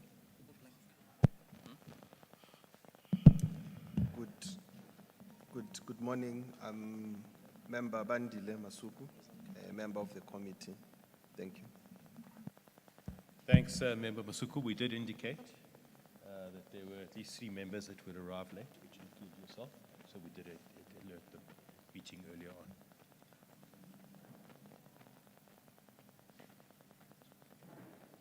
I think while they're busy just sorting out this presentation, I hope you're getting a good understanding and a good sense of the kind of work that is done in portfolio committees. And the kind of detail we go into. It's all part of our oversight work over the department. And so in there responding to questions, those are questions that we would have identified as members of the committee, and that our research team would have also identified that needed further clarification. So the annual report is quite a thick document. And these questions they were responding to or requests for additional information that would have been in the annual report. So just to explain, we don't just take the annual report and say thanks very much. We actually go into it, we read through it, and really identify where are the additional areas that we require more information. So, so for yourselves, it might be quite long, tiring listening to all of these answers to questions, but for us as committee members, that's part of the work that we do on a weekly basis in our engagement and our oversight responsibility over the department. Okay, so the presentation is up. I hope the committee support team will make sure it's emailed to members as well, but please proceed, DDG. Thank you, Honourable Chairperson. I must apologize for the disruption in the presentation, but I must indicate that as I have mentioned, there is a biggest challenge. Our biggest challenge really is on the theft and vandalism, which leads to more money spent and thereby depleting the budget before the period expected. But the presentation will take us through the introduction, the report on the provincial traffic signal problem, the short, medium to long-term initiatives, and the initiative status report. The Gauteng Province, Gauteng Department of Roads and Transport is responsible for about 400 traffic signals located in various intersections across the province. Sites are distributed as follows. That is the Johannesburg. We've got 251. That is the one that has more traffic signal. Then we have got city of, Tshwane with 52 intersections signalized. Ekurhuleni 65, West Rand 6, and the Val is 26. But as we are developing roads like the Somol Matlangu, K46, the K31, of course we are adding the traffic signals. And then these signals are responsible for the management of mobility on 60% of the paved provincial roads, which carry more than 10,000 vehicles per day. Failure of service results in safety hazards and poor mobility across the province. Then the provincial traffic signals and other infrastructure problem. The traffic signals contract we awarded this to Honourable Windings JV, and the scope was to maintenance and repair, upgrades, new installations, and then the investigations of new technologies. Works commenced in January 2022. The budget was extorted in July 2024. And then we had problems in proceeding, but currently we have managed to get some funds to resuscitate the program. And the reason for this depletion of funds was due to vandalism and theft. So we fixed the traffic signal today, and then tomorrow it's vandalized. So we had to spend money on repeat work. The expenditure activities, contract amount awarded was 35 million. Expenditure January to October 2023 was 30 million.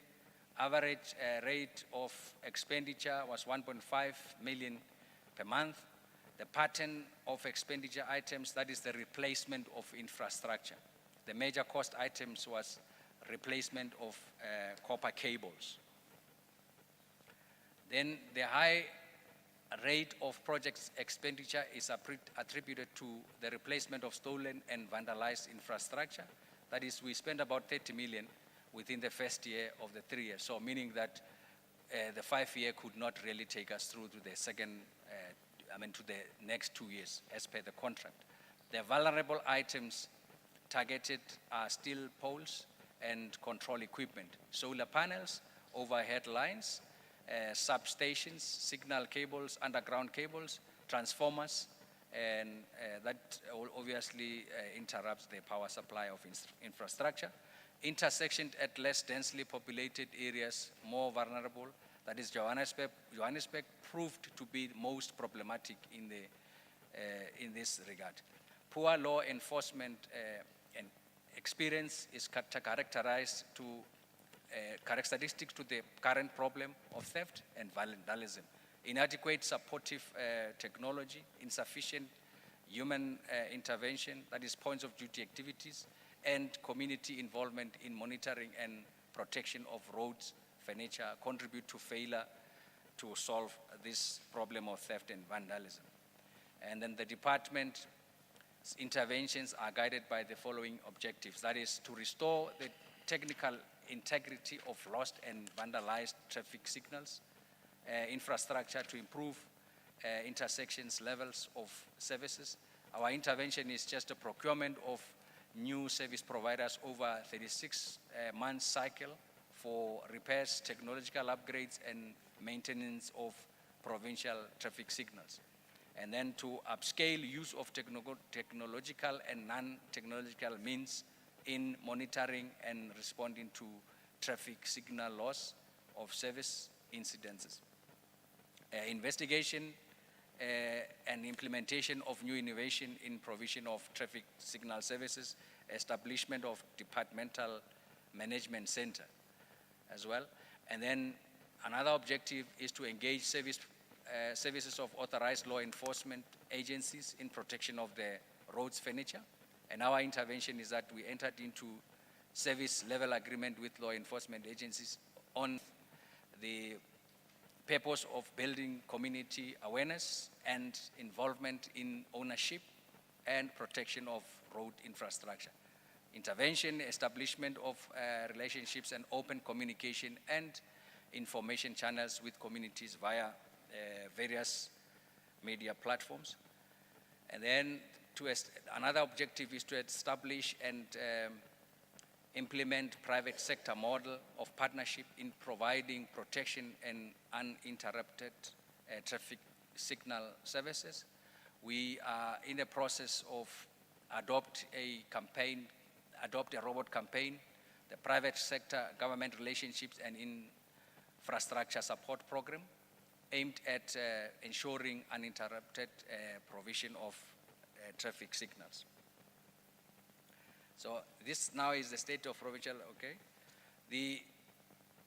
This is just the analysis of the aggregated operational status of provincial signals from the 30th of October 2024. The status, the traffic signals that are operating was 235 with a percentage of 58%. And then the non-operational one was 140, that is 37%. The unaudited, that where we are still auditing, is about 16, which is about 4%. Then the financial status report. In this current financial year, an initial allocation of 3 million was provided, and this was depleted by the end of the beginning of the second quarter. And an additional 1.7 million has been allocated to the project and was prioritized for high impact intersection, which the contractor is currently working on.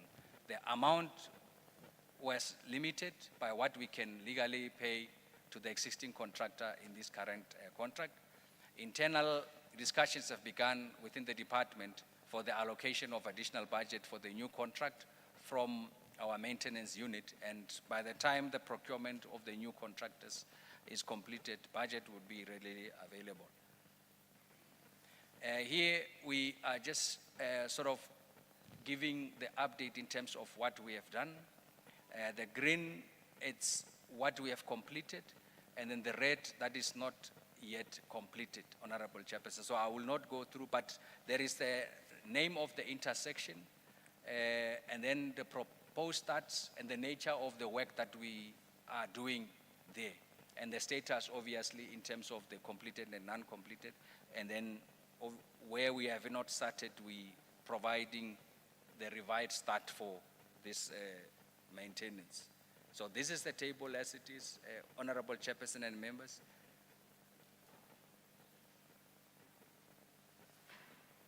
And then here we have the following summary of other complaints that we have received.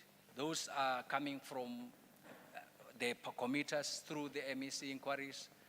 We've got the number of complaints that are received for the MEC, to the MEC, that is the 13, and number of complaints, we have not resolved them yet. Then we have got HOD inquiries as well, media inquiries, and then the portal app. The portal app we have consolidated with the traffic signal, where we also reporting the defective traffic signals, and the portfolio of committee inquiries as well on fixing the traffic signals, and then the media alert as well. So this is the number, and then we class them in terms of the age from 4 months, 6 months, 3 months, and also giving what's still outstanding. And then the procurement of the service provider, the new service provider. The department is in the process of procuring new service providers post the contract expiry of the current services providers by the end of the calendar year. The project specification has been concluded, and the tender will be in advertisement in the next 2 weeks. It is anticipated that the onboarding of the new contractors will be done by the middle of February. So here, members, we are going to appoint 5 contractors. Initially or previously, we had one contractor responsible for the entire 400 signal intersections, but we're moving towards capacitating that to have 5 contractors per region. Region, we're talking our own regional offices in 5 areas: the Vereeniging, the Ekurhuleni, the Krugersdorp, Bronkhorstspruit, Tshwane, and Johannesburg. Then this is just the status in terms of the schedule of the procurement of contractors. So conclusion of the bid specification, as I've mentioned, that is being done. Then we are in the process of appointing the pro-bid auditor. It's in progress. And then conclusion of this pro-bid auditor is being delayed, but we are working to bring it back to schedule. Then we will be presenting the evaluated document to the BAC, then the tender advert, tender closing, bid evaluation, and then contracting and onboarding. Then we'll commence with the contract by February. But in the meantime, we will be working with the current contractor that we have and getting budget to ensure that maintenance is proceeding. Then the alternative technology pilots. The department has resolved to investigate alternative technology that can help in mitigating against theft and vandalism of the infrastructure, where the department has engaged the 3 main universities in Gauteng, that is Wits, Johannesburg, University of Johannesburg, University of Pretoria, to assist with research initiatives, because we feel that this is just not repair and fix, but we need to find better and tested researched solution. Furthermore, the department has approached the CSIR to also assist in the conducting of the research. CSIR is now working on the concept note that will form the basis of the project specification agreement, which we expected to be done by November 8, 2024. The department also engaged the private sector service providers who have come up with alternative technologies to mitigate against theft and vandalism. Consultations began by the 29th of October, and more presentations are expected in the week of 4 November. The best proposal will be piloted, and this is expected by December 2024. The department has also been approached by Waterfall Company, who also want to pilot an alternative technology solution on the intersection of K101, that is in Pretoria, the bigger one that is Old Pretoria and Allendale. An initial site inspection was conducted on the 4th of October, and a follow-up meeting is planned for the 6th of November. Construction of this intersection is expected by the 8th of November and is fully funded by the private sector.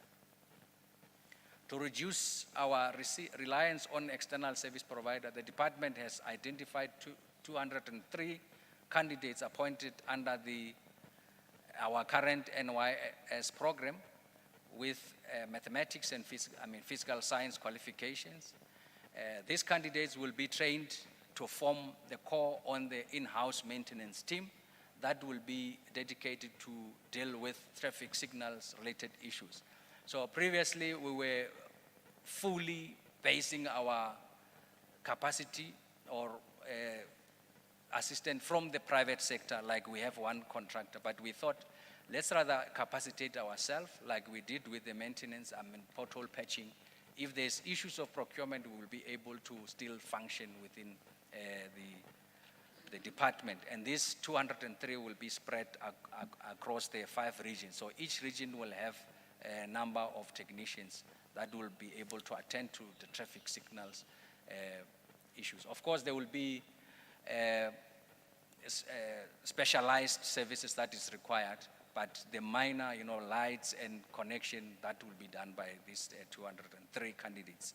The department has recently concluded an MOU with TITA for the training of these candidates, and it is anticipated that this unit will be ready by the beginning of 2005, 26.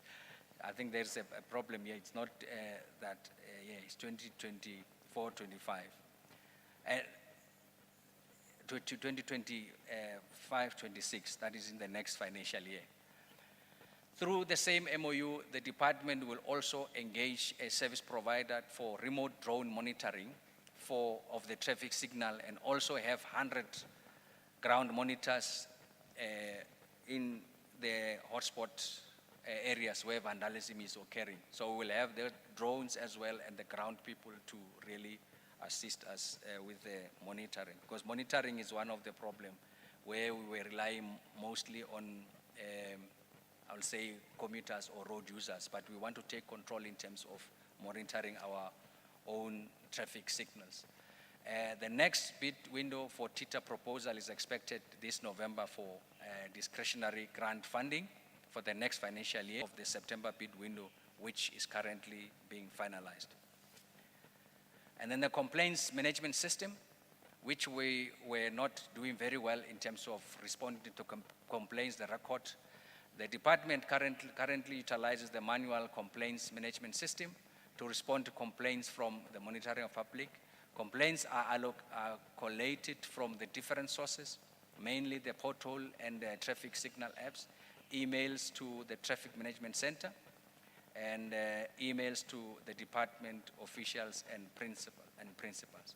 So the department is currently involved with establishing a centralized issue management system to be hosted by the Department Traffic Management Center.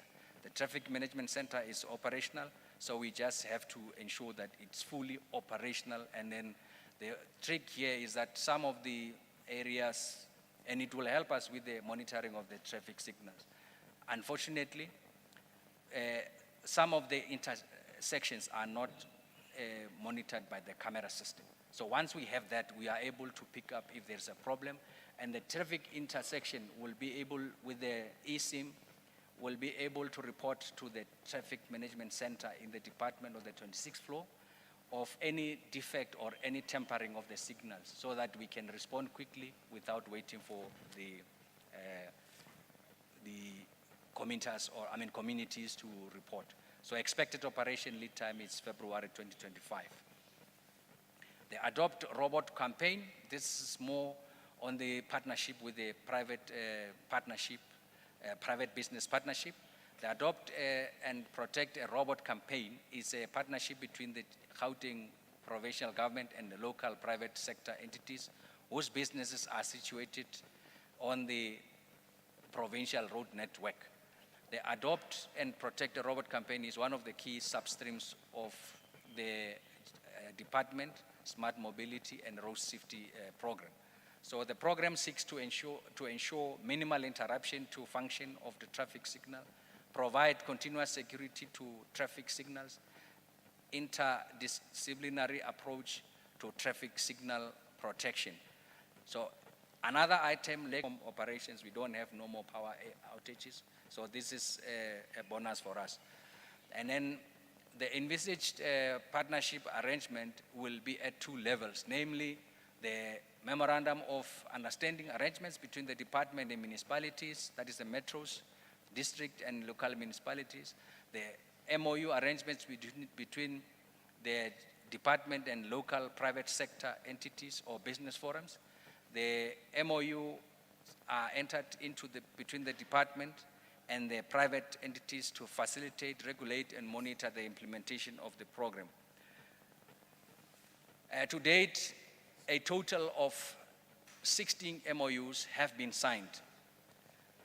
In the signed one is the TITA, Four-Way, Small, Stain City, Dainfen, Monte Cassino, Accelerate Property Fund, and then we still pending the other, the Sebanya Stillwater, Hatch, SA Property Owners, and Woodmead Drive, Vodacom, Silver Star, Holland, and you name them. These are the list. So we are working with this business to ensure that we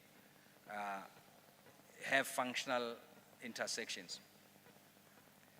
And then the legal and governance work stream, the outstanding MOUs are expected to be concluded by the 8th of November. This is contingent upon the commitment of the partners who have expressed a willingness to be part of this program. The technical work has started at 4 high-profile intersections. That is the N14 and Hendrik Potgieter, the Cedar Road and Riverside Road, the R101, that is Old Pretoria Road and Miguel, Winnie Mandela and Elling Road, South Rem. As of Monday, the 4th of November, and we will be powering them through alternative energy from the private partners. So this is work in progress, and there's a positive response. The technical work streams is fast-tracking the technical assessment of all sites, and this must be completed by the 12th of November.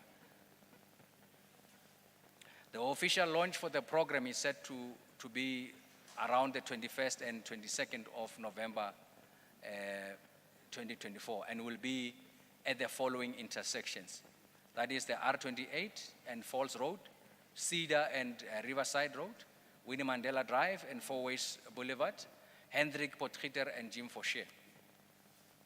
The department has engaged the services of the Department of Community Safety to assist in law enforcement services in the protection of traffic signals infrastructure. An MOU is required between the two entities to allow for allocation of the resources of intervention. But we have engaged with the TCS. The plan we have assessed the plan and we have made comments on the plan in terms of the resources that are required, and then we are finalizing that plan. The MOU will encompasses the requirements of the transport branch and also the design services directorate in relation to land invasion on the road reserve. The MOU is currently being drafted and should be concluded by the 8th of November. The MOU will also outline the resources to be provided by each entity. So these are the resources that to be provided by the DCS. The 3 officers per shift lent in total is 9 traffic officers per day for 24-hour shift.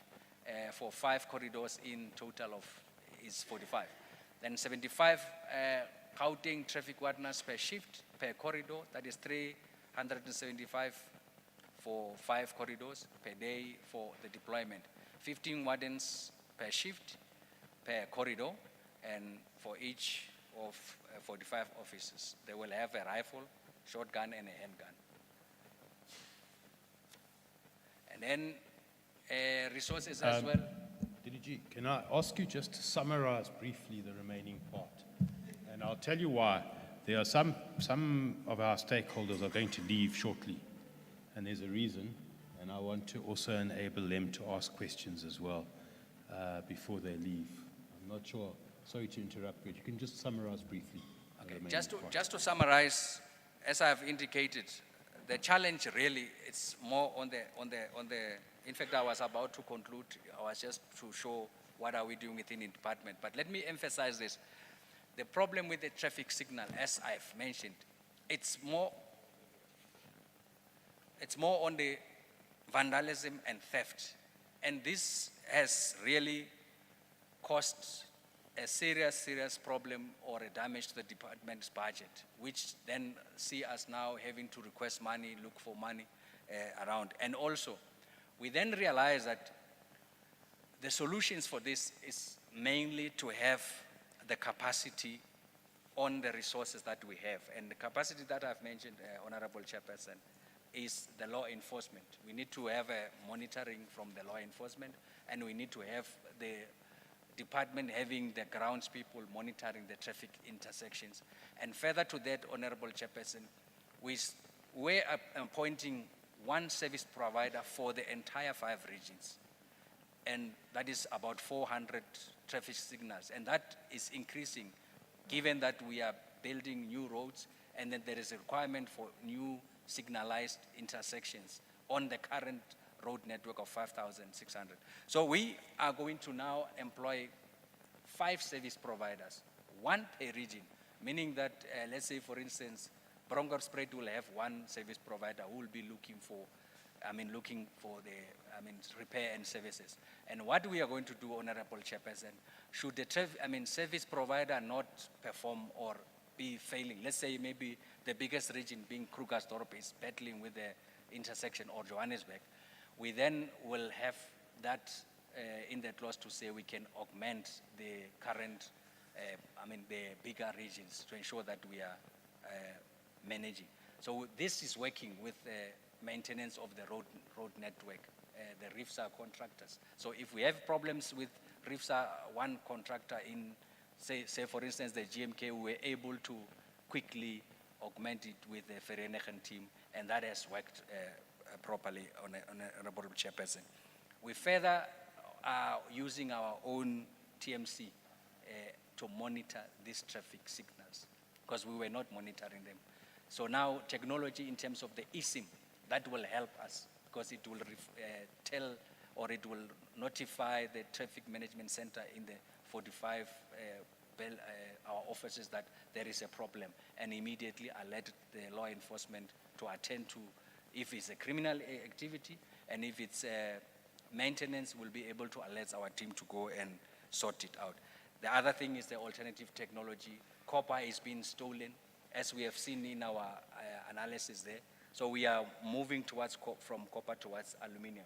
Of course, the first phase, there will still be high volume of vandalism, because one will not be knowing whether it is copper or aluminium. But we have seen it with PRASA or Transnet. They have told us that they have changed their cabling from copper to aluminium, and they have seen significant reduction in the theft and vandalism of the copper. So we hope that it will work for us as well in this regard. The power outages, obviously that one, we are grateful that now we see that there is no more load shedding, Honourable Chairperson. And the DCS, of course, they will help. We're having weekly meetings with the DCS, the TITA as well, all the stakeholders, to see if we can get this solution. Private sector is coming on board, I must say. They are also coming to help us. Thank you, Honourable Chairperson. Thanks. No, thanks, DDG. I'm sorry to cut you there, but the reason why I'm doing that is that there are some of our stakeholders who are here that are going to leave at 12 o'clock. Around about 12, Councillor Patel tells me. I want to check with those who are going to have to leave at 12. Some of them are going to mosque. And I wanted to just check before they leave if there's anybody that has, having listened to the deliberations here and the presentations, whether there's any questions that anybody might want to ask, so that we can hear those questions and get answers before you leave. So excuse me for interrupting you, DDG. Can I ask somebody to help us with the microphone, please? Are there roving microphones? Who's got them?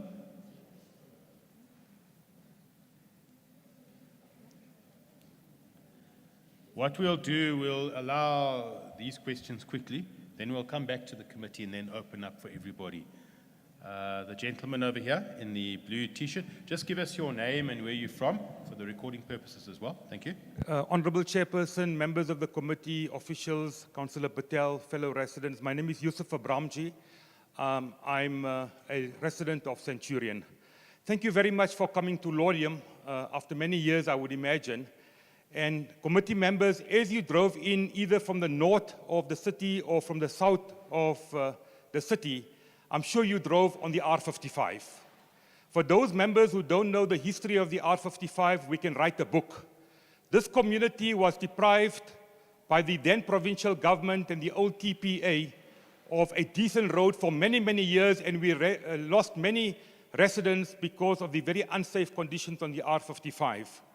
Until some years ago, when a few residents got together and when we decided that we need a provincial government to upgrade the road. We went to then MEC Ignatius Jacobs, who's now late, and we explained to him the whole situation and how the community was suffering and how the R55 road was a major link road from the areas north of the city right to the south of the city. And I must give credit here, Chairperson, members, Within 48 hours, the MEC came and he quietly drove on the R55. He called us back and he said, I will make sure this road is upgraded. I never knew how unsafe your road was. Then Premier Nomvula Mokonyane then gave the approval, I think it was 125 million rand at the time, for phase 1 to be upgraded. And thankfully, within 2 or 3 years, the R55 was then transformed into a dual carriageway. Let me rewind a year or 2 or 3 back, Councillor Patel. We had a major sinkhole right at the entrance of Laudium in a northbound direction. Some homes were also damaged. We then called then Premier David Makura and then MEC Ismail Vadi. They were here and they gave us an undertaking. I think the cost was about 50 million rand from the emergency fund, that road and the sinkhole will be fixed within a period of, I think, 4 or 5 or 6 weeks. And they kept to their commitment and the road was fixed. We had a similar situation, Chairperson, with the M26, the road linking Laudium towards Diepsloot. And again, that road was upgraded, which makes it a pleasure to drive on that particular road. And by the way, while we're talking of Gauteng, I had a look at the road for the R511 from Diepsloot to Fourways, and well done to the provincial government for finally upgrading the road, because we know that particular project came to a standstill, and the tender was scrapped because of allegations of corruption, and the contractor apparently went in bankrupt. But what a pleasure to see the road being upgraded. I won't talk about the bridge, the pedestrian bridge, which is unsafe, which I think is an issue for the city of Johannesburg to handle. Having said that, Chairperson, I don't want to make this personal. This community has been raising this issue of the conditions, the current conditions of the R55 over and over and over again. Not a single tweet of ours has been responded to by the Gauteng Provincial Department of Roads and Transport. We went to the then former Mayor Celia Brink, Councillor Patel will tell you, we have raised the issue. Every time we are told it's provincial government. We went to the current mayor 2 weeks ago. She told me, Yusuf, I'm speaking to the MEC and we are trying to see how we can do it. It's not our responsibility. If you drive on the R55, and I'm sure you drove on the R55 if you kept your eyes and ears open with respect, and I said this to Councillor Patel, Premier Panyaza Lessufi has been to Laudium 6 times over the past year, but possibly in his blue light brigade, he keeps on not looking through the tinted windows, and he doesn't see the problems on the R55. The President drove on this road. He came to Laudium during the Ramadan celebrations for Eid, and I can't understand, even the President of the Republic of South Africa driving, not seeing how we are being let down on the conditions on this road. The R55, in a nutshell, is a death trap. There are accidents there by the day. Law enforcement is a separate issue which I will take up with community safety, the TMPD, and the police, because there's drag racing taking place every Thursday night from the engine garage near Raslow right up to Laudium. Wait until somebody dies before we see action, and yet the law enforcement agencies are not responding on that, and the chairman of the Community Police Forum will bear me out. The second point, if you drive on the R55 from Veerda Road, the Littleton turn-off, right up to Laudium, you would have noticed 64 high-rise streetlights, the lights have been stolen. And let me tell you how they've been stealing them. These guys go up like monkeys onto the poles at night, and they steal the lamps properly for scrap metal. 64 of them have been stolen. They do 2 or 3 per night. The minute we noticed the first ones going down, we alerted the police, and typical SAPS, they do absolutely nothing. We phoned the TMPD, they do nothing. 64 lights have been stolen on your way back to Johannesburg. You can count from the entrance of Laudium right only till the Veerda Road off-ramp. If you go further to the N14, I think the tally is about 84 of those lights have been stolen. When these guys go up, they unpin the half of the pole because they're very high and it falls down. And you see at the intersection of Veerda Road, that pole is still a safety risk. It's fallen right down. Half of it is lying almost in the roadway. For weeks now, we've been saying this pole is going to kill somebody. The provincial government has just been ignoring us and they're taking us for granted. If you drive on the R55 on your left-hand side, opposite the Swartkop racetrack, is a Gauteng Provincial Maintenance Ground. That is a regional office, I would imagine, where the maintenance is being done. I can't imagine how those officials are sitting there, driving on the road, and we are being ignored. Overgrown grass, major problem. Wherever your contractors are, I don't know what they're getting paid for, and nothing gets done. Your safety barriers have been knocked over and over again. None of them have been fixed. You'll see meters and meters of safety barriers not being fixed. The traffic lights have been vandalized. Here at the intersection of Erasmia and the R55, they were stolen. When? A year and a half ago, nothing was done. There was no stop streets being placed in, or no traffic measures were taken. Several accidents, 3 people, I think, were seriously injured in some of those accidents. Up to today, those traffic lights have not been replaced. They put in stop streets after Councillor Patel made a noise. If you drive on the N14, R55, you'll see the traffic lights have been cut off. They are lying on the side of the road. Again, they've just put in stop streets in there, right? If you drive from Laudium towards the city, and I think the boundary for the city of Tshwane, Chair, is just here, the Isco Bridge, same problem, lights being stolen. Forget the lights being stolen. They are cutting off the electricity poles. And they're stealing the poles, the steel poles, for scrap metal, which is a trend probably not only in Gauteng, but across South Africa. These criminals are making it difficult for us. And again, my appeal has been for months and months and months at end, and we've been ignored. All we are pleading for is that maintain the road. Maintain the road, maintain the road. The traffic lights, the overgrown grass, the safety barriers, and I think that is the least that we expect. The M26, I know some residents were supposed to have been here, but I think, yes.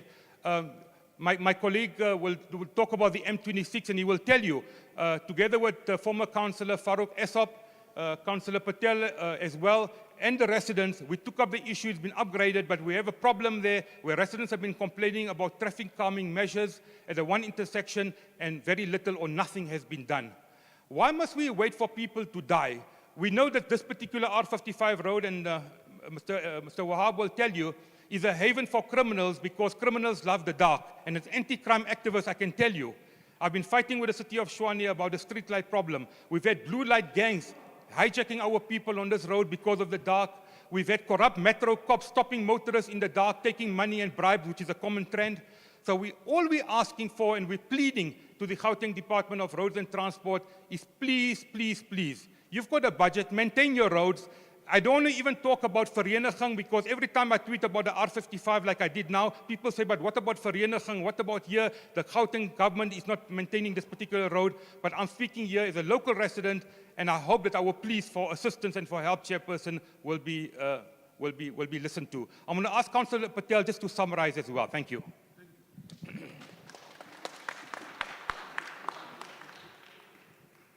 Honourable Chairperson, members of the committee, Deputy Director General, ladies and gentlemen, my name is Councillor Naeem Patel. I'm the Ward Councillor for Ward 61. Honourable Chairperson, I think there's some challenges that we have on the R55 and M26 that don't even need a budget.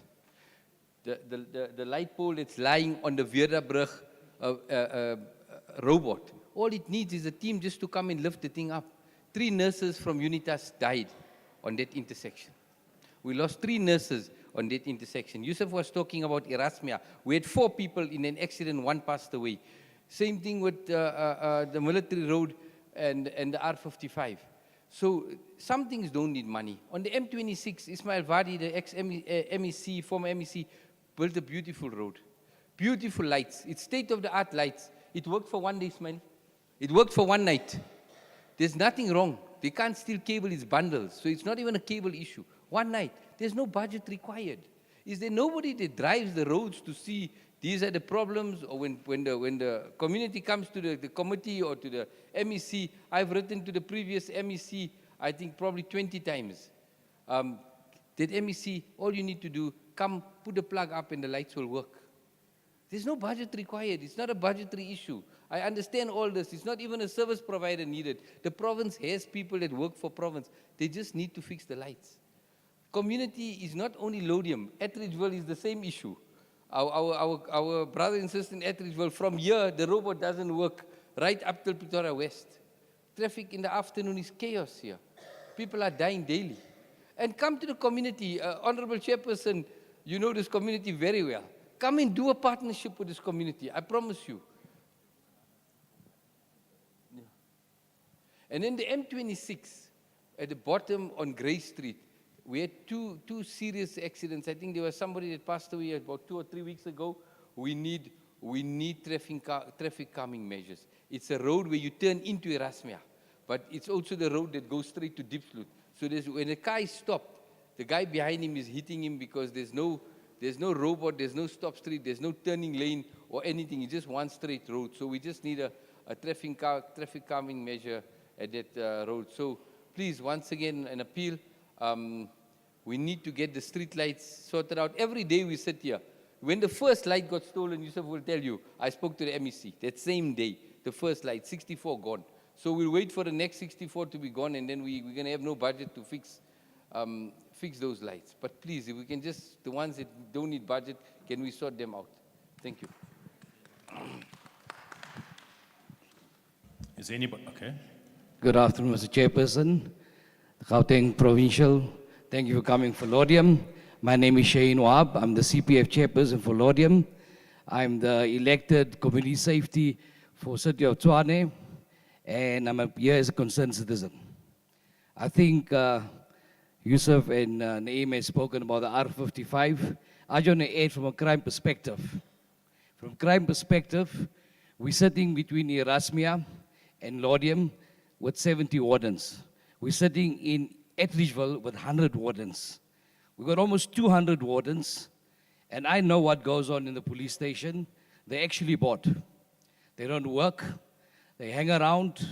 They're starting to take bribes. And like I said, we got a few people that's good, but the wardens are getting corrupted as well.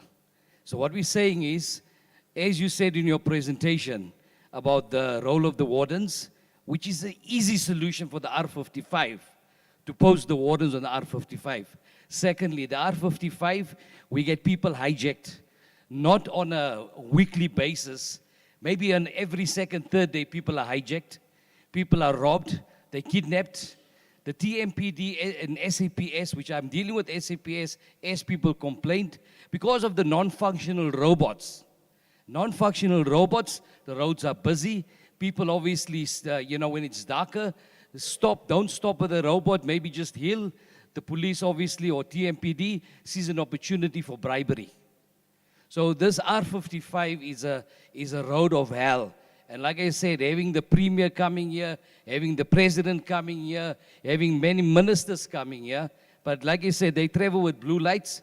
The community is urging, we're begging. I have let the community know that we're coming here today, we're going to talk. Is this the way the province, as me as an individual who traveled this road, is this the way the Gauteng province treats its citizens, and not just of Laudium? The R55, like I said, it runs right to from Centurion, Erasmia, Laudium, Etridgeville, right up to Pretoria West. And we are demanding that we see a result that comes in here, because we're not going to leave it from here. Thank you.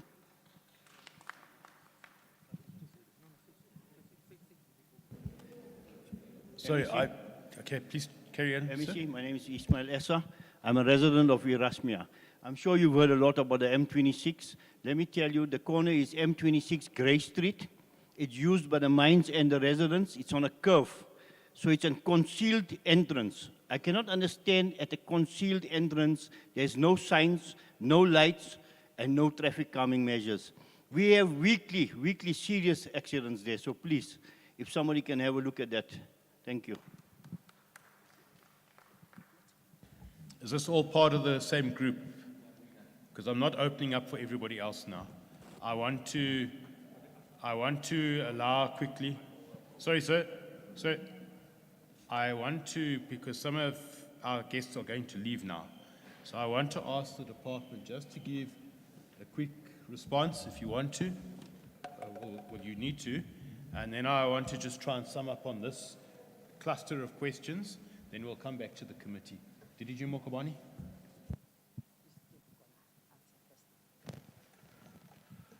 Good afternoon again, Honourable Chairperson, members, community members, and my colleagues. I think I acknowledge the response, the questions on, or in fact the concerns on the R55. And I can, Honourable Chairperson, just maybe summarize that the concerns are on the street lights, the road maintenance, and the traffic signal, and also the road safety issue in terms of I'll say the tsotsies that are there.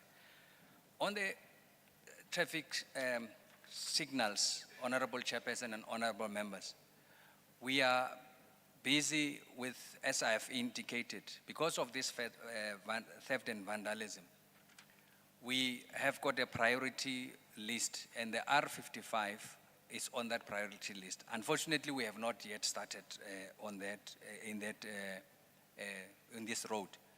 But what I can say, Honourable Chairperson, we are going to bring the regional team of maintenance for the road and also the traffic signals to meet with the community through our stakeholder engagement, just to give them progress on what we are doing and how far are we. We want to give them a plan on the maintenance of this R55 road and also involve them in the process of fixing the road itself and then also the traffic signals. On the street lighting, we are finalizing the tender document. We're just finalizing that, and then we'll have a service provider who will fix all the street lights, but we will have to come and give the community an update on what we are doing. So I can just maybe get the numbers so that we can have that arranged meeting for detailed feedback on the progress. I think that's what we can do, Honourable Chairperson. No, thanks, DDG. What I would like to ask DDG is that we set up a meeting for next week. And I think you can work through Councillor Naeem Patel, and he would be able to bring everybody together. And you need to tell us when that meeting will be, preferably in an afternoon or something, because I'd like to join as well, so that we can really take the issues that have been raised here seriously. So if you could do that, DDG, before we leave here today, we'll link you up with, maybe you can speak to Comrade Patel, Councillor Patel, before he goes, just to get his details. But I think the issues that are raised are serious and are urgent. Having listened to what's being said, I'm sure there are some things that can be dealt with very quickly. Some of them might be slightly more medium term, but I do think that we also need to find out, Mr. Abramji was saying that they've been raising these things and nobody responds. And I think it's something as well, when that meeting is held, we need to get an understanding as to who have they been communicating with and who is it that's not been responding. Because it's clear that it's created a lot of frustrations. So if we can do that, I don't think we want to get into making commitments about what will be done. It's not our jurisdiction. But I think if we can have a meeting set up for next week, so that we can hear exactly what are the issues. And then there needs to be a site visit next week as well, to actually go and have a look. And look at the things that can be done almost immediately. They're talking about issues of grass cutting. That's not something that's difficult to sort out. And maybe just to say, I'm just thinking out loud, but if the vandalism of these streetlights is so wide, DDG, maybe one of the things that will have to be looked at is the high-mast solar lights that were developed by City Power and that are being used all over because they've become quite effective. Maybe that's something to look at as well. But I think for now, I would suggest that there be an urgent meeting for next week. And I think we must treat this as a priority. We've come here as a portfolio committee, and members of the community have raised critical issues here. And I think from our side as a committee, we would ask that this meeting be set up urgently for next week. And then you'll obviously tell us. Those of us that are available, I'm sure will come through and attend. I will certainly do that, so that we can be part of this process and finding solutions to some of the challenges. So I'm not sure, Councillor Patel, if that would suffice for now. For Councillor Patel. If you can just give us notice, 2 or 3 days, because we need to get Ettridgeville and the communities around us as well, stakeholders, to come to that meeting. Now that, Councillor Patel, will give your contact details to DDG Mokobani, and we'll send to you DDG Mokobani's contact details as well, so that this gets set up as quickly as possible. But I know that some of you might leave us to go to mosque. Councillor Patel did alert me. I would like to say thank you very much for having joined us, for raising the issues. That's why we are here as a portfolio committee, to hear the concerns of communities and to play our role in trying to make sure solutions can be found as quickly as possible and where possible. So I think we will excuse you. Mr. Abramji, thank you very much. I think many of us have listened to you on the radio and we've heard you.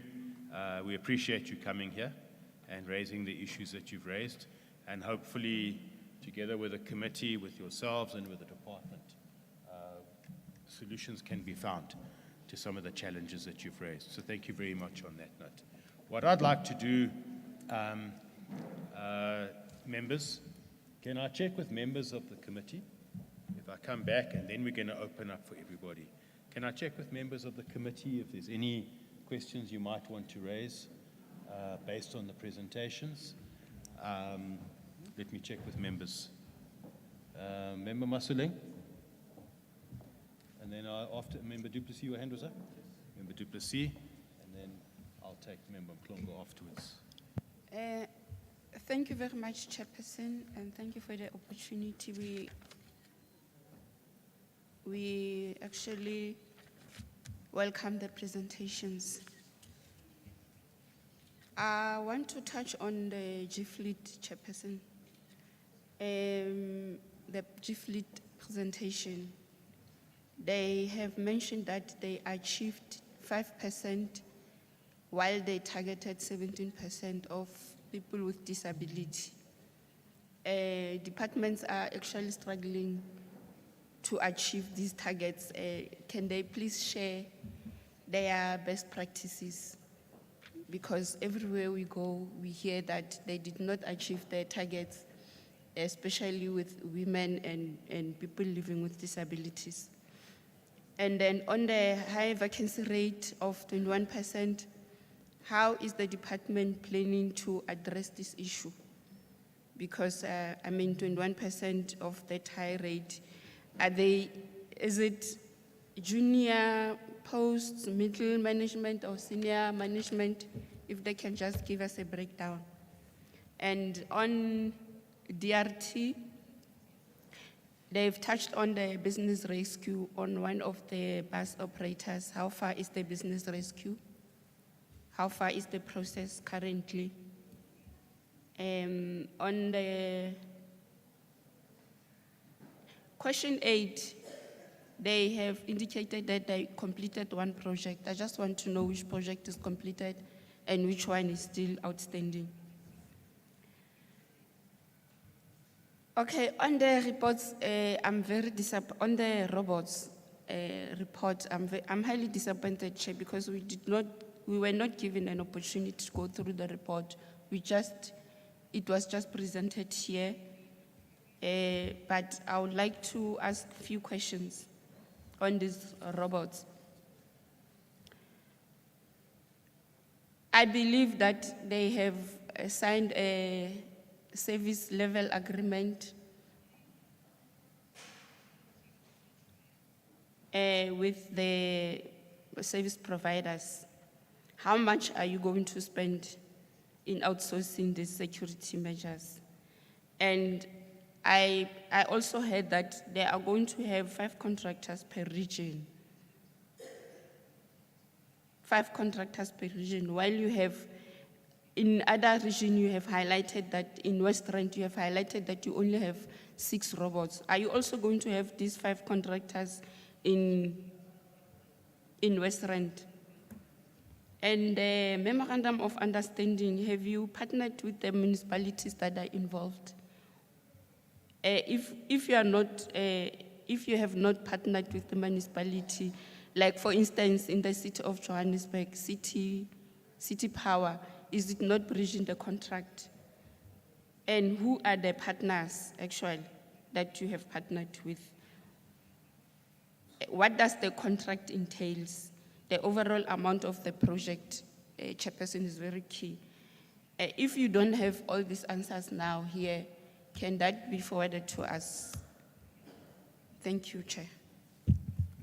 Thanks, Member Masoleng. Member Du Plessis. Thank you very much, Chair. Yes, also just some questions for clarity. On the annual report, the P36 R50 Delmas, can we please get some timelines for that? Just more information, because that's one of those subjects that have been coming for quite a long time. The cost of the new number plates, can we get an indication about where we're going with the new number plates? What's the cost involved going to be? Also, it mentions at the number plates there's an empowerment plan. Is it a BEE plan? Because it talks about empowering previously disadvantaged people. Can we just get clarity on that specific plan? Then has the corruption, also for annual report, has the corruption at the license sentence been eradicated? I think that was one of the points that was made. On Gfleet, you mentioned challenges with FIS. Can you just maybe elaborate on that? Specific reasons for the more vehicles being stolen or hijacked? Is that the normal rise of crime in Gauteng, or is there another specific problem for that? On Gfleet, I think I've asked this before, just the total number of vehicles in our fleet. And then also on the traffic signals, what is the alternative tech solutions that Waterfall brought to the department? And can we get an indication? There was, for a number of weeks now, the MEC has told us that she is looking for extra budget for the traffic signals. Has anything come about in that respect? Thank you, Chair. Thanks, Member Du Plessis. Member Mplongo. Thank you, Chair. And thanks again to the department for those extensive presentations. I think firstly it's just to comment that on the annual report, at least most of what have been the targets have been achieved. And then secondly, I think on the SMMEs, or the 20 contractors that was spoken of in terms of the CIDB level 1 and them being part of the contractor development, that must be commended, because most of our businesses in our communities struggle. So this will be something that assists them moving forward. And then I want to ask a question on the subsidization of bus operators. What has been the impact, and what have you seen as the difference now? Has there been less irregular expenditure? Has there been more improvement or less corruption in that regard? And then the reopening of the Benoni and the Godeport impound facilities. Have we then dealt with the challenges that led to the shutdown in the first place? And what are we going to do moving forward to avoid this happening again? Because I would understand that, especially in the Benoni impound facility, it was shut down due to the corruption that was happening there. So just maybe if the department can clarify us on that. And then on the Gfleet in the annual report, I think on the traffic fines that have been incurred by the clients, is it the client department or the driver that is then failing to pay for those traffic fines? And if it is the department, what is being done to enforce the payment of these fines? And if it's the drivers, why are their trip authorities being renewed every month when they're still owing to those traffic fines? Thank you. Anybody else? No, okay. Let me not ask too many questions, but I think I want to just firstly raise the issue of the vacancy rates at Gfleet, 27%, I think. That is high. And also in the presentation, the department has not indicated its vacancy rate. And I think we need to get an indication as to what is the plan to fill these positions. Gfleet, I know there are a number of vacancies in the department. And if you can't answer us now, DDG and the team, we certainly would want to get answers on this probably in our next committee meeting, because we can't be having a situation where there's high unemployment in the country, but yet we have such a high vacancy rate. Surely we can fill these, but I think we need to get an understanding as to what is the situation. My last comment, because I'm looking at time, so I don't want to ask any other questions, but let me just say this presentation that you've given us on the traffic signals, I must say, well, firstly, I agree with Member Masuleng. We didn't have sight of it. And it makes it difficult, a little bit difficult to engage properly on it. But what I want to say, it's probably the first really in-depth presentation we've received as a committee on the issue of traffic signals. And what I think is also welcome is that there's a number of issue areas that the committee has been raising, and it's incorporated into that presentation and that plan. For instance, the committee has been raising the issue of using universities, the engineering departments, that could come up with possible technologies, interventions that could be made. And I think we welcome that. There's other areas as well that the committee has been raising. I think also a notable thing is that there's going to be a focus on having internal capacity rather than relying on external providers. And I think that's been one of the problems. I mean, when this approach was first adopted in moving away from, particularly with JRA providing services and maintaining robots, I think probably one of the areas that has not worked well is having one provider for the entire province. So when you've got this internal capacity, etc., it would make a huge difference. But I think, just to conclude on this point, certainly as a committee, we will probably need to have a bit more in-depth engagement with the department on this whole plan. We're not going to be able to do that now, because I think there are the areas that we would want to ask questions on and go into in more depth. But I think I must say that it does give one a sense of hope. There's one point that I would want to raise now, and that is in that presentation, there's a list of robots and the status on those robots. Now, I think what we would want to ask for as a committee, DDG, going forward, when we deal with quarterly reports, we would want an in-depth report like this as well, so that we can have a thorough understanding as to where do we stand in terms of robots working, not working, what's the status. But I will say that just watching this presentation as you went through it, I must say it does give us a sense of hope that there are some possible solutions. But we will have to engage more in depth. So let me hand back to yourselves to take us through on responses to some of the questions raised, and thereafter we'll open up to everybody else. Thank you. DDG and the team. Thank you, honorable members and chairperson, for the questions. So how are we going to respond to the questions? The Gfleet will be responded by Mr. Magumba, and then CEO Hobe will respond to the GMA questions, and then we'll have Mr. Maluka to respond to the issues of the bus matters. And I don't know if there was any question about the finances, but I think there wasn't any. Then I will also respond on the questions for the traffic signal, the road maintenance. So let me start with Mr. Magumba for Gfleet responses. Thank you. Thank you very much, Chair and members of the committee. The first question, as it relates to our overachievement of our target to get the people with disability participating in our procurement processes. The question says, how are we doing it? Because other departments are really not getting it right. I may not know, Honourable Member, why other departments may not be getting it right.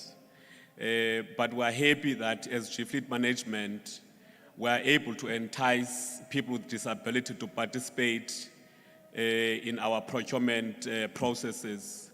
Hence, our scientific data that is extracted from our supply chain management report internally suggests that we are overachieving this target. So it would really be as the appetite, increasing appetite from people with disability to do business with Gfleet management.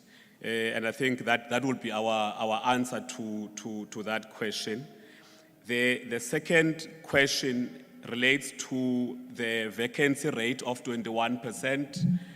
One, the levels of these posts. Secondly, what are we doing to close this gap? These are, so at senior management level, we're doing quite well in terms of the field positions. The positions that, and at middle management level as well, we're doing well. These are low level positions. These would be your admin posts, and in the main, majority would be our VIP drivers. What we are currently doing to close this gap, we actually advertise a lot of these posts. I think we have about 16 vacancies for drivers. We have advertised, and Chair and the committee at large, you'll be happy to note that by next week we are shortlisting for all the 16 vacancies for the drivers, and in the main these are the majority posts that increase our vacancy rate, and we are hoping that we will move with speed to fill these positions, and the 21% really will be reduced drastically once we fill these positions. We have also advertised and are in a process of shortlisting for other admin-related positions in the entity. So I am certain that within the next 2 months or so, we would have filled, depending on the speed at which we move with the recruitment process. But already all of them are in the market. They closed on the 22nd of October. We are now in the process of shortlisting and filling those positions. So this percentage will really drastically decrease. The next question is as it relates to the increase in the stolen and hijacked vehicles. And the total number of vehicles in our fleet. We are sitting with approximately 7,000 vehicles, and the increase in the stolen or hijacked vehicles, I think the reason really would be that Gfleet is not an entity isolated from the norms of the country, because if you look into the unfortunate realities in South Africa is that crime stats are going up day by day, and Gfleet is therefore not exonerated from that unfortunate matter. So the increase in really the crime rate in the country, we believe also is contributing to the increase in the stolen and hijacked vehicles. We are also looking, because we don't want to really use that logic and common sense on this matter. We are doing an analysis as an entity to check whether or not there could be other factors that contribute to the increase in the stolen and hijacked vehicles. One of the things that are prominent in the government fleet space, one is that vehicles that have got obvious registration numbers. One, secondly, vehicles that have got your government stickers that are branded and are obvious that are government vehicles, to a greater extent become targeted by the criminals. We don't want to make an assumption that could be the case. We are still analyzing as an entity to look at such factors, if they could be contributing, and what then would be our mitigating factors to make sure that we reduce the number of hijacked and stolen vehicles. So there could be many factors really that contribute to that. The question on traffic fines, So the model of Gfleet is that we buy vehicles and lease them to other government departments and entities. Now, we have had road shows with our clients, and we've maintained that government can't be paying for traffic fines while the culprit is the driver. So in the main, we are saying to departments, they must deploy proper fleet management systems. When a driver in a particular department is given a vehicle, the transport officer must know who is driving that vehicle. The transport officer must have details of that driver. Driver's license, residential address, copy of an ID and so on. And we're doing that so that when this driver gets a traffic fine, the redirection process as outlined by ARTO is seamless to assist the transport officer and the department. The problem we have is that sometimes departments don't adhere to fleet management principles. And when we want to redirect a traffic fine, they don't know who's driving that particular vehicle at that particular time. Now that is the problem we have, and we continuously engage departments to make sure that we educate, to make sure that at least they understand the importance of implementing what we would have been telling them over time of implementing proper fleet management principles.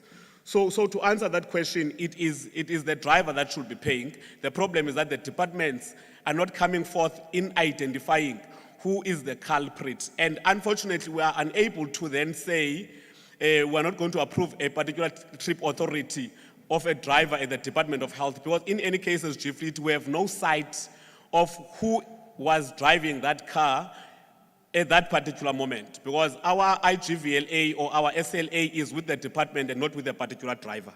So that is the answer to that question. And I think, Chair, that was the last question that was posed to us as Gfleet. Thank you very much.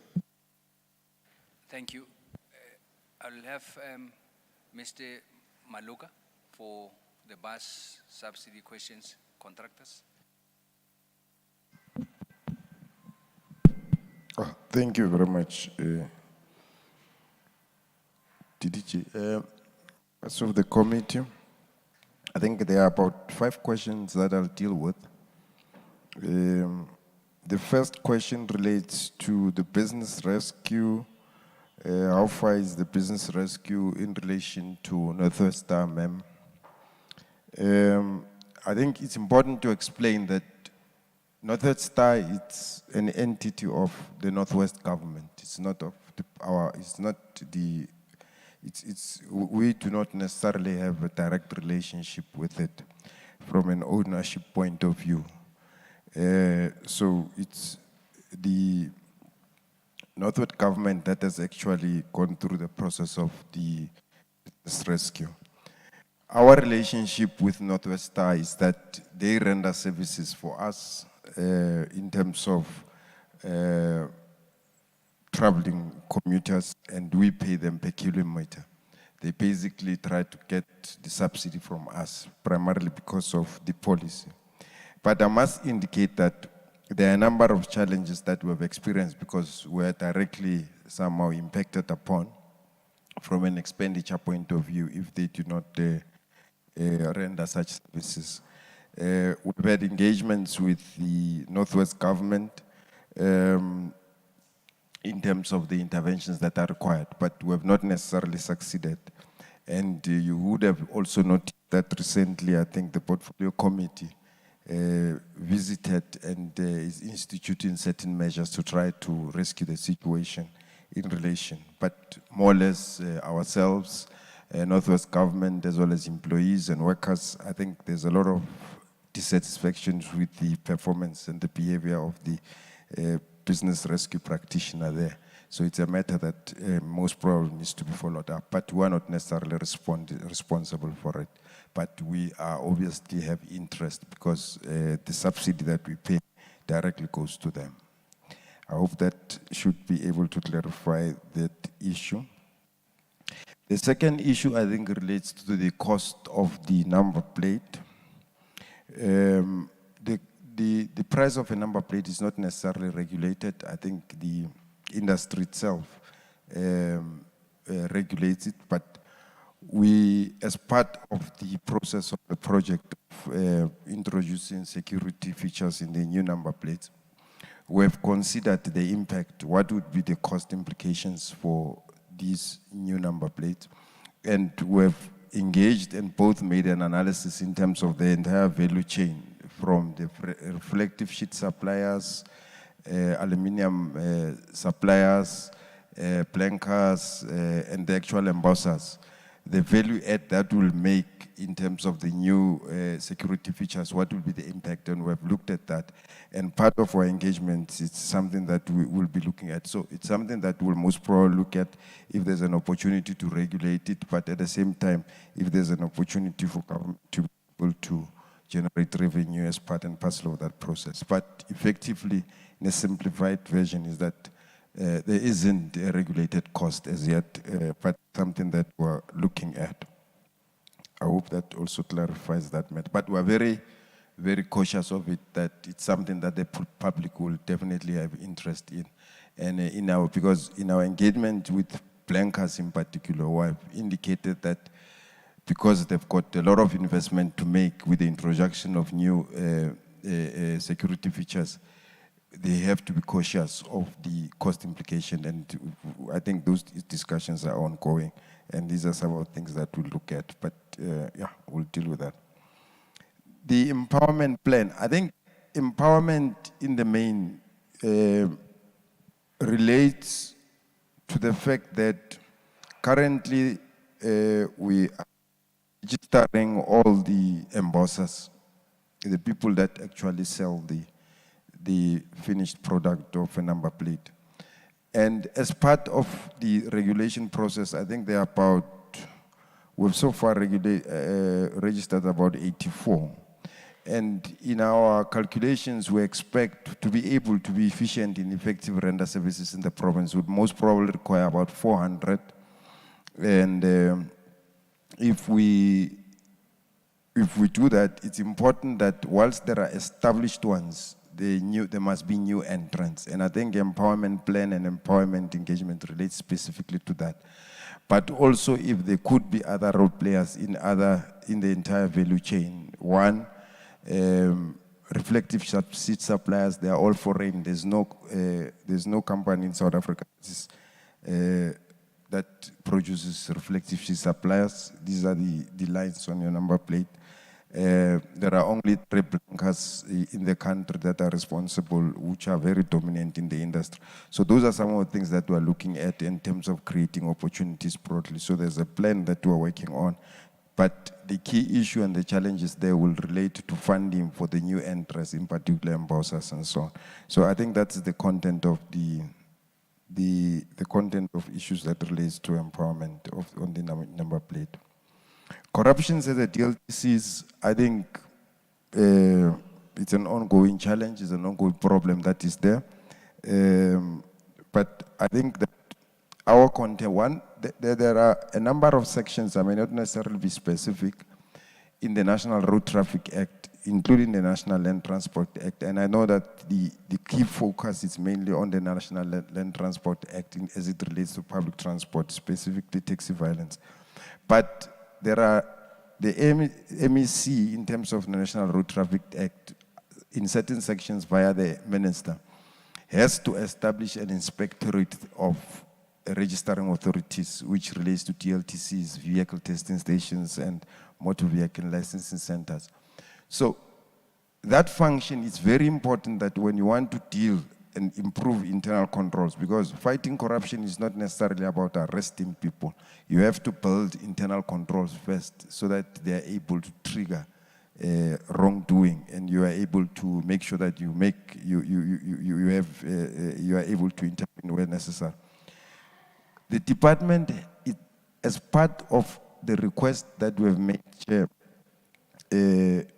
or the continuous engagement around the issue of the transfer of the TCS function. One of the components relates to transport inspectorate, compliance inspectorate at the registering authorities. So there's a section specifically that deals with the registering authorities, which is very important, and which will be something that will be critical in terms of fighting fraud and corruption. So the entire value chain of management of registering authorities there's a leg of law enforcement is not there because of poor coordination. The fact that the MEC is within her powers, but she's not responsible for it, which is one of the critical things. So it's part of the discussions and the debate around transfer. But we do acknowledge that there continues to be challenges, and hopefully we'll be able to make interventions around where it's required, around corruptions in the DLTCs. I think the next question relates to subsidization of bus contracts, whether there are improvements or not. I think there are more challenges. There's most probably more challenges coming our way. One is that the contracts themselves have improved in terms of the rights of commuters, which is something that is very critical. Two is that we've got SMFs, which are monitoring firms that are responsible to check in terms of the new contract, in terms of compliance by operators with the new contract regime. And obviously the reports, there are different challenges as it relates to the quality of services. Whilst some buses, we may be able to get buses running, in other areas they may be running empty. In other areas, they might be late, but those are the challenges that are there. And through these reports, then it impacts on us in terms of the payments in terms of subsidizing. But it's a continuous process, and our management of the quality of services is through SMFs and continuous engagements with the operators to try to make sure that the services are improved. But there are deeper challenges to that, because there are a number of things that we will be coming to the committee and through the chair, but I think it's areas that the MEC will first have to deal with. That relates to issues of service improvements. The last questions, DDG Mkuban, I'll deal with, I think relates to the impound facilities, specifically the Pinoni one. It's currently operating. One is part of the problem of the TCS, because remember, it's a law enforcement component. So it's necessary that its capacity is managed by officials that are employed by TCS. So when we talk about law enforcement transfer, it's another area, again, that is it's part of the entire value chain of transport. It's necessary that they have to be they basically having TCS and DRT, it disrupts the entire value chain, which is a problem. But what we have done is that we now have securities there, we now have an official that works there, but most importantly, we also have a person that we have appointed as a manager responsible to make sure that all these pounds are managed. Because I think in the past there was more or less, there was no such capacity we did not create at all in the department. Now we have, that is where we are further opening more pounds, because we're also looking at it from a revenue side, but also to ensure that we improve road safety, especially in terms of the engagement with the public transport operators. So we'll develop, we're busy right now, I think even in terms of the findings that we've got through gas, we are required to develop policies and SOPs, because throughout we're using TCS policy as a result. I think, I think those are the questions that I would take, and thank you very much.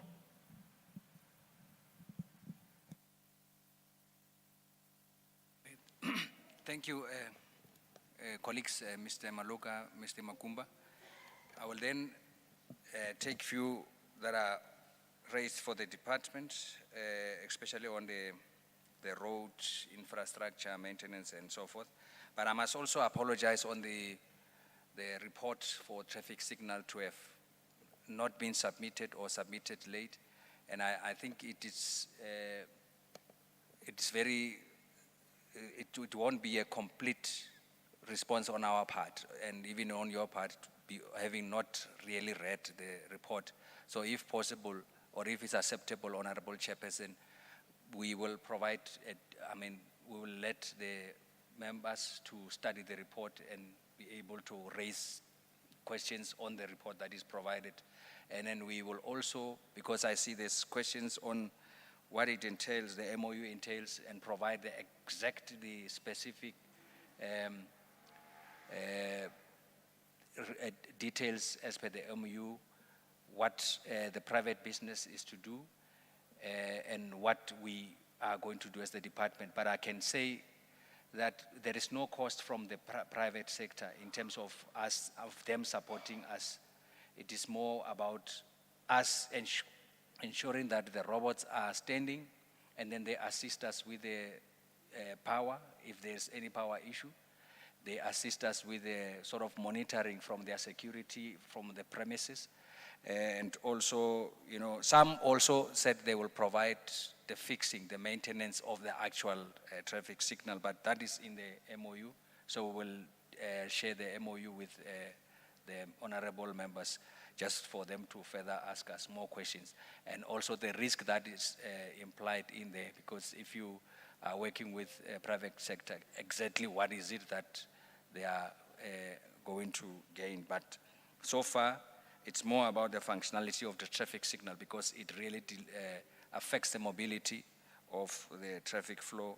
So we're hoping that it will work. And then there is the two projects, Member Masuleng, on those that are completed. It's not the actual project, but it's the design of the project. That is the D2204 and the P241 designs that are completed. And we are to now hand them to construction for implementation. But the design part is completed.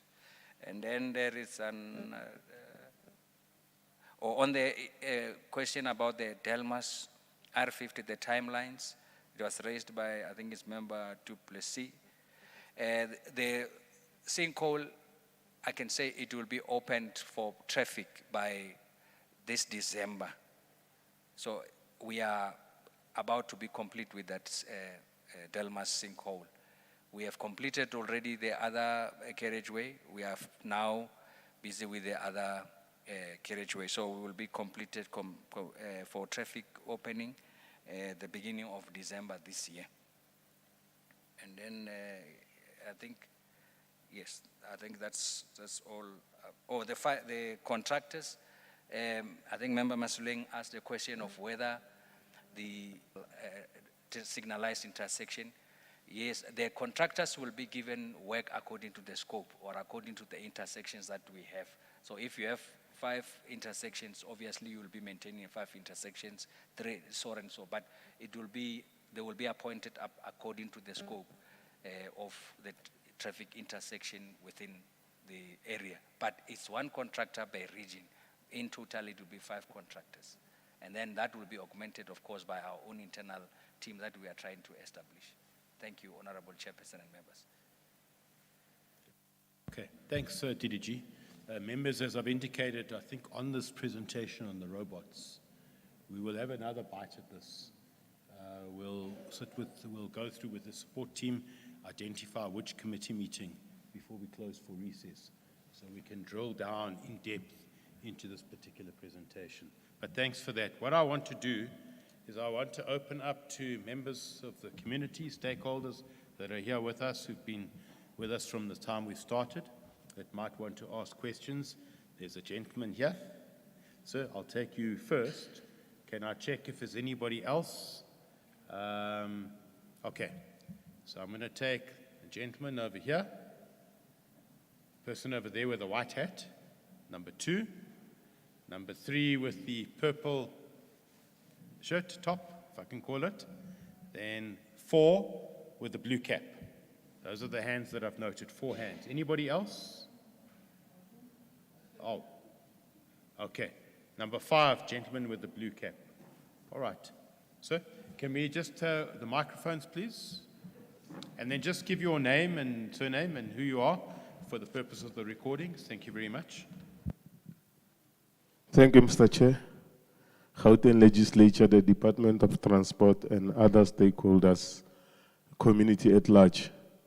My name is Sam Masango from Winterveld, the chairperson of the EFF in Winterveld. My concern is basically directed to the Department of Transport, especially with the resident of Mavopane, Winterveld, and Soshanguve. We believe that we have been sidelined for years. It's almost 30 years been sidelined. There were times when department came to Mavopane, Soshanguve, Winterveld to say that they're going to develop our area, but even now, it seems they've never come back and show us that the development is there. One, the Mavopane Railway Integrated Station, it is being vandalized since 2010. Mavopane Railway Station, where there's no lights. The road next to Mavopane, there's no lights. The bus temporary terminals which were allocated for Northwest has not been serviced since they've been allocated. There's no lights, no toilets. Crime is rife during the night because of there's no lights. And this matter has been there for almost 20 years now.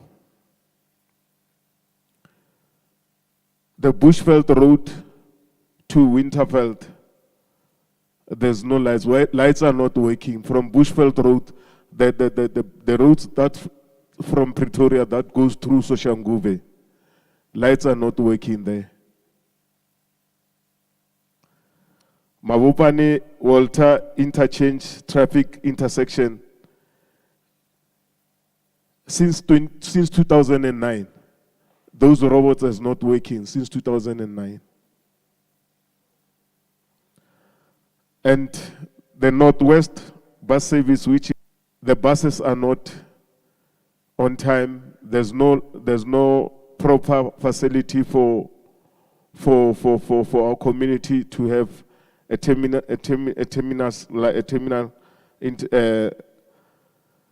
station for them to ferry our community. Since 2010, a former mayor, Sputla Ramokopa, and the minister by that time, Mr. Fikile Mbalula, they came, both visited Mavopane area, and they assured the community in Mavopane that the development will start soon. The situation started in 2010 till today.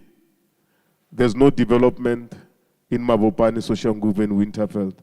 With the people in that area, we feel that we have been neglected for long, since this area was declared formerly Tshwane. That is why even today, one of the gentlemen says that there's a problem between Northwest and Gauteng in terms of Northwest transport. We feel as the community in that side, especially to us, because our community is suffering more. I thank you.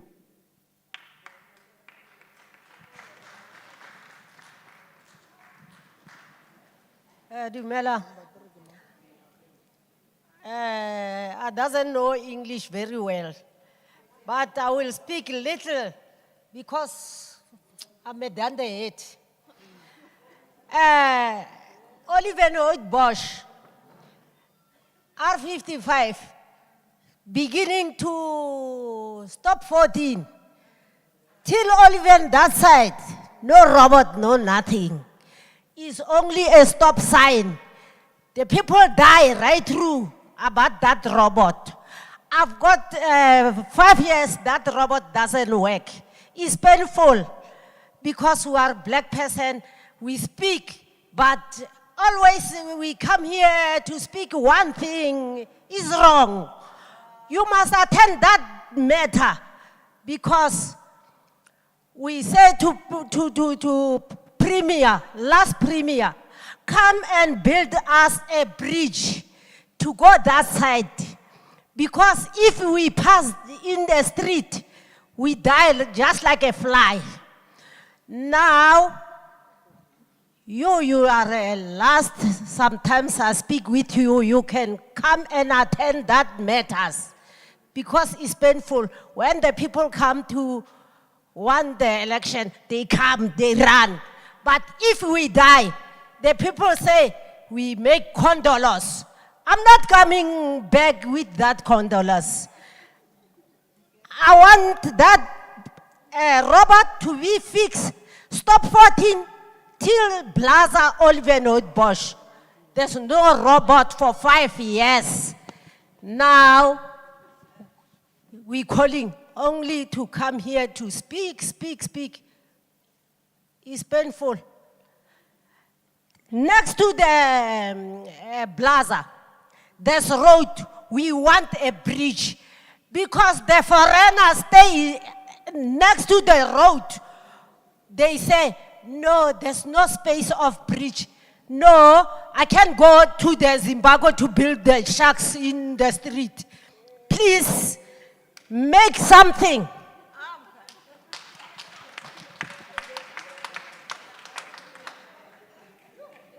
Number 3. Dumelang, good afternoon. It's already 1 o'clock. Everyone in the hall. My name is Florina. I'm from Hammanskraal, under Transport Forum. I would like to thank the Department of Transport. We came crying as community of Hammanskraal. We had a big problem under the NTI transport. And we were promised to get a better service. Yes, indeed, we did get a better service. They did send us subcontractors. We got it from Trapenza and Transnet. We are very happy about that. And then the problem remains, we still have NTI working with the subcontractors. So our problem at the moment, we have drivers that are working without payments. Our drivers have not been paid for 9 months. Yesterday, our buses were locked in. The community could not go home because we didn't have transport. The drivers are very angry. They had to close the gates because they want their payment. The community were left stranded. We had to use taxis to go back home while we have bus tickets. And the community would like to know what is happening so far. We would like to know, as we buy the tickets every week, every month, where is the money going? Because our drivers are not being paid. It affects the community. And we would also want to know what happened to the bus rescue that, the business rescue that was sent to Hammanskraal. And then another thing is that our roads are very bad. We as Hammanskraal people, I cannot name all the roads from Hammanskraal, inside Hammanskraal. The main road, R101 itself, I think most of you have been driving from that road. It's also a death road. So people from Hammanskraal, we want to know, because we've been coming to the meetings, we've been coming, so we want the answers. Thank you. Before I take the next hand, maybe I can just say that I must say it is good to hear that there was some resolution on the issue of NTI, because the MEC addressed that in one of the meetings that you were at, where she did raise that there would be attending it to that and an intervention. And I think I just wanted to say that we are happy to hear that, but these other issues the department will respond on. But I also know that there is plans to do maintenance and upgrading of roads in the area, so I'm sure we'll touch on that when we come to that. Can I take the fourth hand? Thank you. a re eng ka Sotho, a re kgotlisaneng le kae? A e so re sekgowa se teng ke gopolo re na le batho ba bagolo, re kgone go ba accommodate ka mo polelong. And I think it is not fair for such a huge information for batho ba bagolo ba palla ko go ikrepa mo bona. That's how it is. A re reng ka Sotho. There is a yes there. He will be able to understand. Rakwana. Plan number 1. Ntate Kove. Ke lebeletse seemo se o tlang o bolela ka sona. Mabapi le transporto ya gao bus. It's one of the best ka mo Gauteng. Ka gopola gore we've got 5 metros in Gauteng with different municipalities ka mogare ga Gauteng.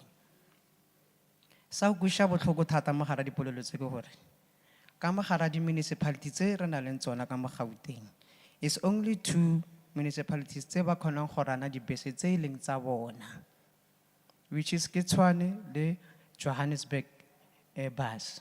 Le gona di too limited di bus tseo. But we have plenty of service providers ka mogare ga Gauteng. Are we milking commuters' money, or are we want to develop municipalities so that we can develop our societies?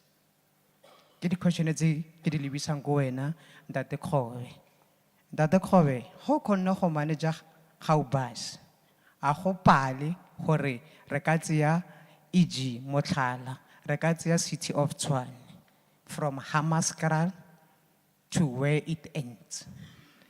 Right, tseya di bese tsela tsa service provider tse di thusanang le NTI ra di kentsha ka mo tlase ya rana Gauteng on behalf of Gauteng ka Tshwane. Taba ya tlhokofala. Ra re mo ra mo khopela that particular percent ra tseya 30% o re donate la ka yona ba khono lukisa letamo la kwa Hammanskraal is where we will see development from road Department of Road ra khono go bona gore e linga byang le infrastructure. Go nyakega rena re eme re nyake se re se nyakang batho ba beile ke rena. Ga ba beile ke rena, they can get lost because of the information is too much for them. Because aba go fatshe. Nna le wena we are in a ground re mo fatshe. Let's raise up our questions, and if they cannot get answered, I make sure we always give them pressure, they will answer at the end of the day. Go tusa botlhoko batho ba Hammanskraal ba nwa metsi ya ditšhila. Mara batho ba a tswa ko Hammanskraal ba namela Old Johannesburg Road e mama bolelang ka yona e bolayang batho ka utlwa ba lla ka R55. Old Johannesburg Road R55 e tlile mabane. I mean R55 e tlile mabane. Old Johannesburg Road ke a kgale. How many people passed on there? Plenty and still they are passing on even today. So ga batho ba ka twa ba la Hammanskraal ba tlo bereka ka mogare ga Centurion. After 5 years, which is 60 months, that particular service provider, he will participate. Municipality will participate, as well as national government and provincial, they will participate.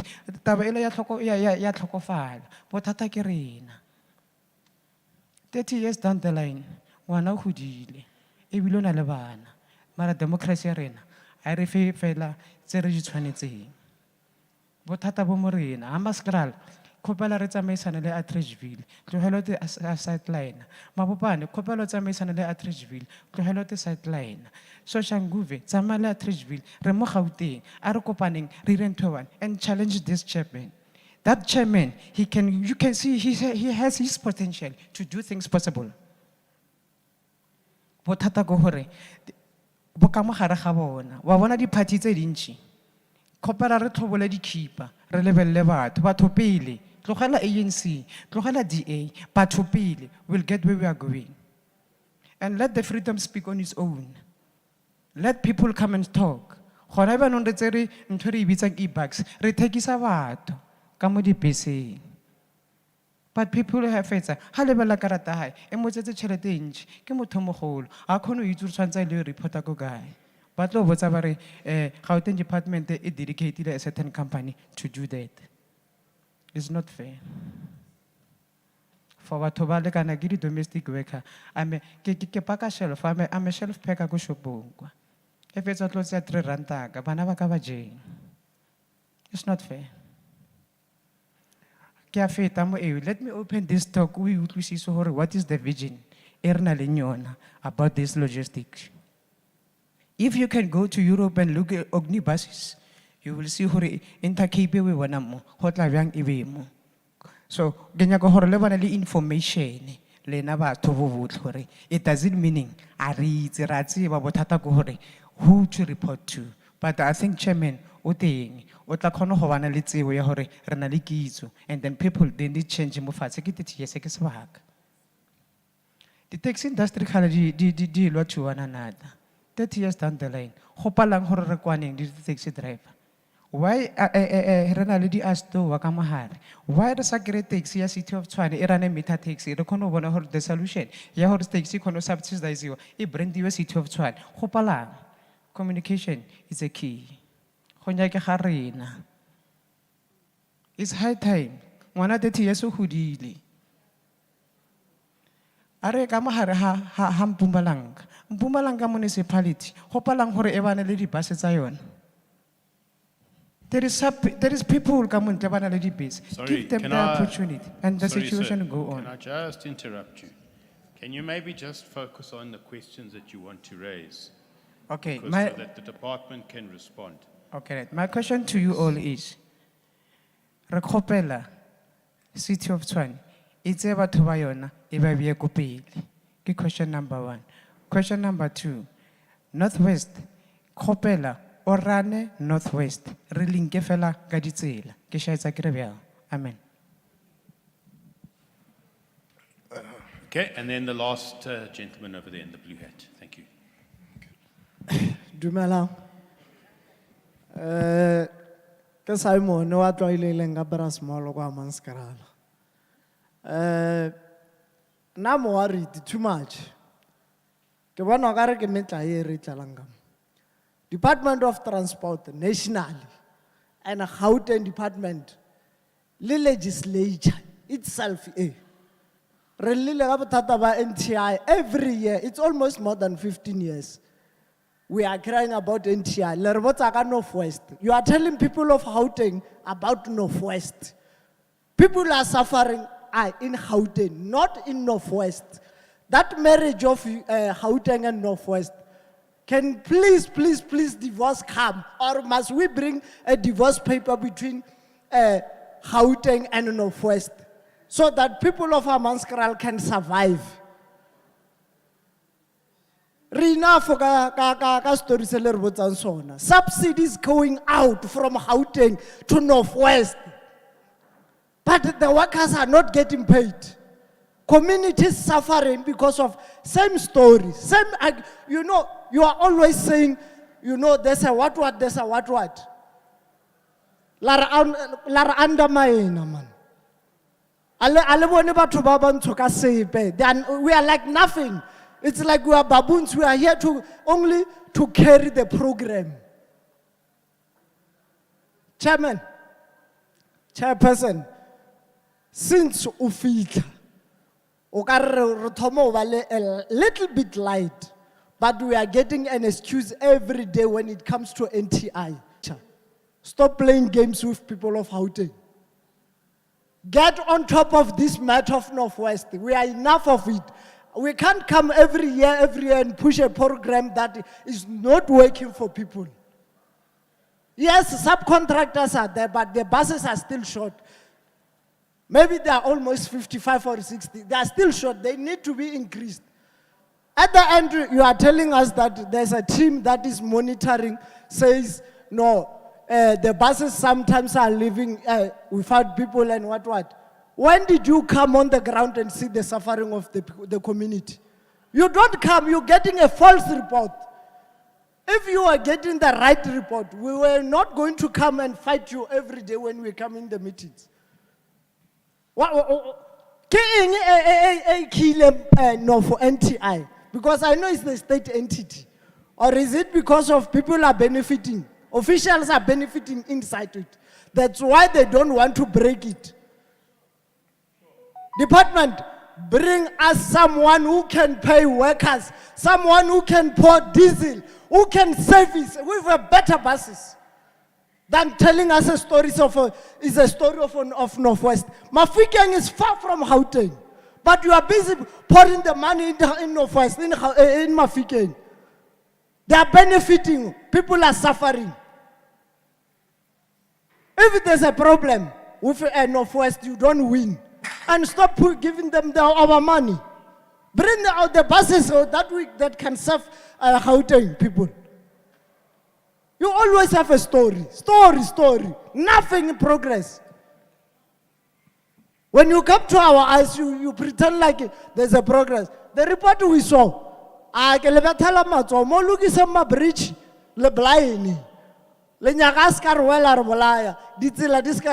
you are failing to fix one problem, which is NTI. All of you, I don't choose, all of you, including MEC, you are failing to fix the problem of NTI. Is it NTI God? Is it the only company that can serve people? There are a lot of services, companies that can serve. But because you officials, you are benefiting in NTI because it's a state entity. You are telling us about boundaries and procedures. Now you are talking about the new new contract that you have negotiated. I know Mr. Tshwane was part of it. But that contract, their clause must not work, must not get paid. Those workers are part of our community. We cannot fold our arms and look when the money is going out. That means it's a corruption and fraud inside. How can you pay the company that doesn't have even one single bus, but you are putting the money there? Who are you paying? Gauteng, who are you paying? Because you are not saying something that is making sense. For more than 14 years, I've been fighting this, but I always hear stories and tag and dives. Bring us someone who can provide, who can buy diesel, who can pay workers, not stories, who can bring the buses that are in good condition and can service people. What is your problem with NTI? Or is it NTI having a knife that if you remove us, we're gonna kill you? I don't see anyone who is answering us here. You always say stories, one stories. We need to know what is the problem that you don't want to remove NTI and put the better company that can provide a better service, can put diesel. At this moment, workers have stopped. They're demanding their money. But when I look at you, all of you, officials, the accounts are shining now. Your family are happy. They are going out. But those people, those members of the community, their family are falling apart. But you are doing nothing and you are coming here and saying, no, the issue of NTI, it's about Northwest.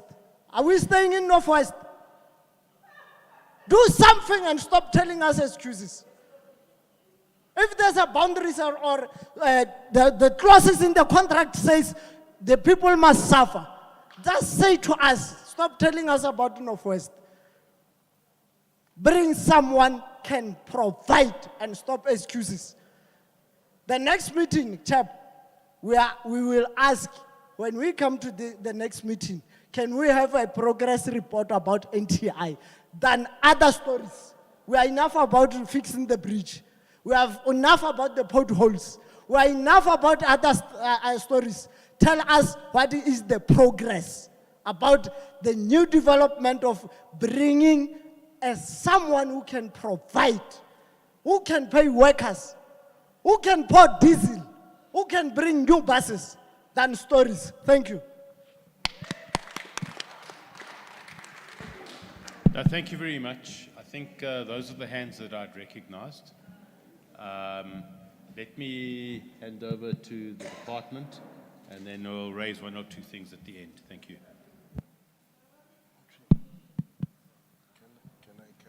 Thank you very much. I think, Chairperson, if I could request that maybe the next engagement we should bring along PRASA so that PRASA is able to present its modernization program around rail. Because you'll remember that the Premier also pronounced that we want to resuscitate all the rail infrastructure that exists in the province. And I think colleagues from Gautrain were involved, and there's been ongoing engagements with PRASA around that specific matter. But at the end of the day, in terms of modernization program as a whole, PRASA is responsible for it. So the issues are whether in terms of priority level, Mabopane Station around, I think we'll try to bring PRASA in the next meeting or as and when required so that PRASA is able to give details to that effect, if you allow that. Issues, the same thing is that I think the question was asked earlier around the involvement of municipalities, because issues of public transport shelters, it's issues that we engage with municipalities around them, and we're in the process of looking at, as part of our program around transit-oriented development or just establishing areas of transit, we're looking at how to engage with municipalities. So it will fall and be part of that. But it's a challenge that together with ourselves and City of Tshwane will most probably have to look at that. The issue of Northwest Star.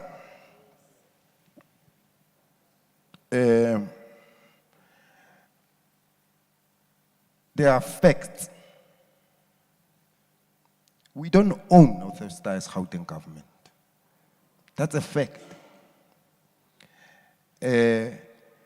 Northwest Star is owned by provincial government. Our relationship, and I want to repeat, our relationship is that we subsidize, and every engagement we have had where we had to honor our part of responsibility, we have done that as Gauteng provincial government. We have visited, we have engaged with employees, we have engaged with drivers. Even now, we are aware of the strike that is currently taking place. Everywhere, as Gauteng provincial government was supposed to do, we have engaged. We have presented proposals of how we think this matter can be resolved. But at the end of the day, we don't own it. It is Northwest government that must do that. And there are ongoing engagements. Every single time when there's a crisis, the MEC has been there, even ourselves as officials, supporting her to make sure that the matter is resolved.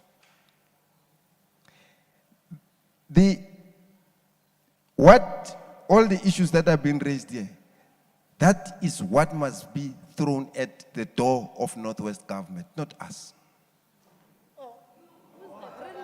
Because we don't own. So the issue is that, Chair, we have made a number of proposals in terms of how the matter can be resolved. Can I ask you just address the issues, all right? No, I think I've responded. There's nothing I can respond to, Chair. Just hold on. Can I ask just to hold on, please? I want you just to address the questions that were raised. Issues of Northwest Star, who owns Northwest Star, it's not the issue here.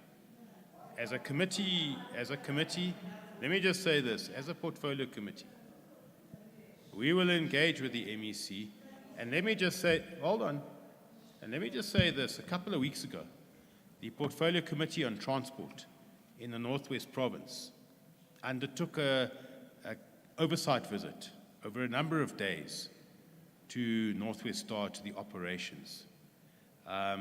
It's correct, it falls under Northwest government, but I'm trying to raise here, the Portfolio Committee in the Northwest Provincial Legislature undertook an oversight visit. I was looking at a press release that they made after their oversight visit. It relates to a number of issues that have been raised here. Leave that to us. Leave that to us. Who owns it is not the issue here. Just answer the questions. Thanks. Yeah, Chair, no, thank you very much for guiding me. The issue is that as it relates to services and us paying, that we have been responsible and we have been paying, and I think that is all that I can say. Because I thought the issue that was raised was that why don't we take it as government, as provincial government?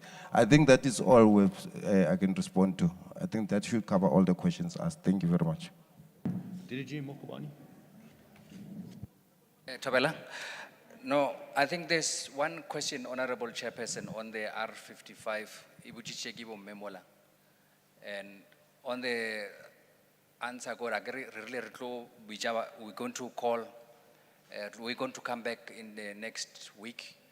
And then all the stakeholders, I think it's Councillor Patel, who will then mobilize or invite Kaufela, plan, and then Rekwelurna, where are the issues, and then we'll walk the road or drive the road to really identify issues or di solve Kaufelaren. Maratabuya next week, le team yao maintainer or hono solve tabaya the traffic lights, le road defects mo R55. Galebo. Thanks, DDG. Maybe just to say here, I mean, there's been comments around Mabopani, station issues, etc. The R55, DDG Mokobani has covered. That's been raised earlier as well. And that's part of that meeting that will take place next week. We'll have to look at the R55 in general, not just necessarily here at Laudium, but right through. So that, I'm sure that will be covered. I mean, just to say the issues of Hammanskraal, DDG. The issues of Hammanskraal, the condition of roads has come up on a number of occasions. I went to Hammanskraal myself. The MEC has indicated as well that there are plans to upgrade these roads in Hammanskraal. Do you have anything on that? Because every time residents and stakeholders from Hammanskraal come to any of our meetings, they always raise this issue of the roads and the bridges as well. Continuously gets raised. Do you have anything on that that you can just say? Because that's a burning issue in Hammanskraal, and the roads are in a bad condition. And unfortunately, in years gone by, little was done to maintain those roads. Some of them are not provincial roads, though. They are gravel roads that belong to the municipality, etc. But just try and touch on the provincial roads. What is the plan around that? Thank you, Honourable Chairperson. On Hammanskraal, we are aware of the status. I think we visited Hammanskraal in the last year, just before April, March, and we walked through, we drove through, and we are aware that the roads, municipality roads and also provincial roads, that are not in good state. What we have done, there's one road called Schneemann Road, which had serious problems. We are currently rehabilitating that road. And one major problem there was I will say the stormwater management. So part of the rehabilitation has the stormwater management. The culverts are going to be built in there to ensure that come rainy season, we don't have the repeat. But we, again, are capacitating the department. We are finalizing the appointment of the grade 6 and 7 contractors that will be assisting us. So we're going to appoint about 20 contractors, Honourable Chairperson, for RIFSA 3. So meaning almost all the roads will be having contractors that will be allocated to and will be able to maintain all the roads. So Hammanskraal, we will be coming back again to revisit other area, the progress on the Schneemann and other roads. But Schneemann was identified as the bigger, I will say, main carriageway within the Hammanskraal that had a problem, but we started with it and we are about to complete it. But with the new or the appointment of those contractors, we should be able to deal with most of the issues, in fact, all the issues within the Hammanskraal area and Tshwane as a whole. I think we've been having more problems with Tshwane, but we will be back there. Thanks. No, thanks, DDG. Just to say to you, those of you that have raised these questions, we've made notes here, and these things are being recorded. So this will remain on the radar screen of the Portfolio Committee. It will not just end here. These are issues that we will continuously follow up on and continuously ask questions about, all the issues that have raised here. So I just want to assure you, you haven't raised questions that end here. The committee will follow up on these matters that have been raised. And in future meetings, we'll give feedback. The department will give feedback, but we will keep this as part of our radar screen so that we can continue to track and monitor some of these issues until we are satisfied that they've been dealt with. So I thought I must just indicate that. So on that note, I think that almost brings us to the end of this particular meeting. But just very quickly, let me just take us through, before I thank everybody, let me just take us through the last few issues. Honourable members, just to indicate that,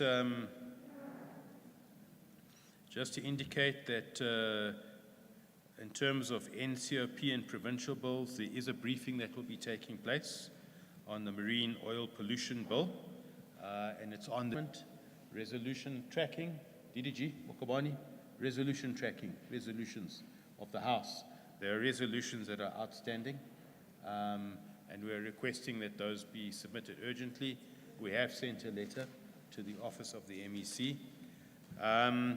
The date of the next committee meeting, honourable members, was on Monday, the 11th of November. It's in the afternoon for us to deal with internal matters, minutes, and research analysis on the second quarterly report. And then on Tuesday, the 12th of November, at 9 o'clock, we'll be dealing with the first topic, the focused intervention study topic. That's our first engagement session on that. That's on the 12th of November. Can I please ask members to prioritize that meeting? And on that note, let me say thank you very much to yourselves for listening and being part of this committee meeting. Thank you for the questions that have been raised. It's been a pleasure having you here with us.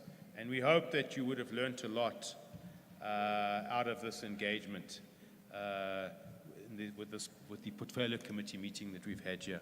Let me also thank all the members of the Portfolio Committee for your attendance. It's been a long morning, but we knew it would be long with the annual report. Let me also say thank you very much to the department led by DDG Mokobani, Gautrain Management Agency, Gfleet, and all the officials of the department that are here. Thank you very much. I also want to thank the interpretation services at the back again.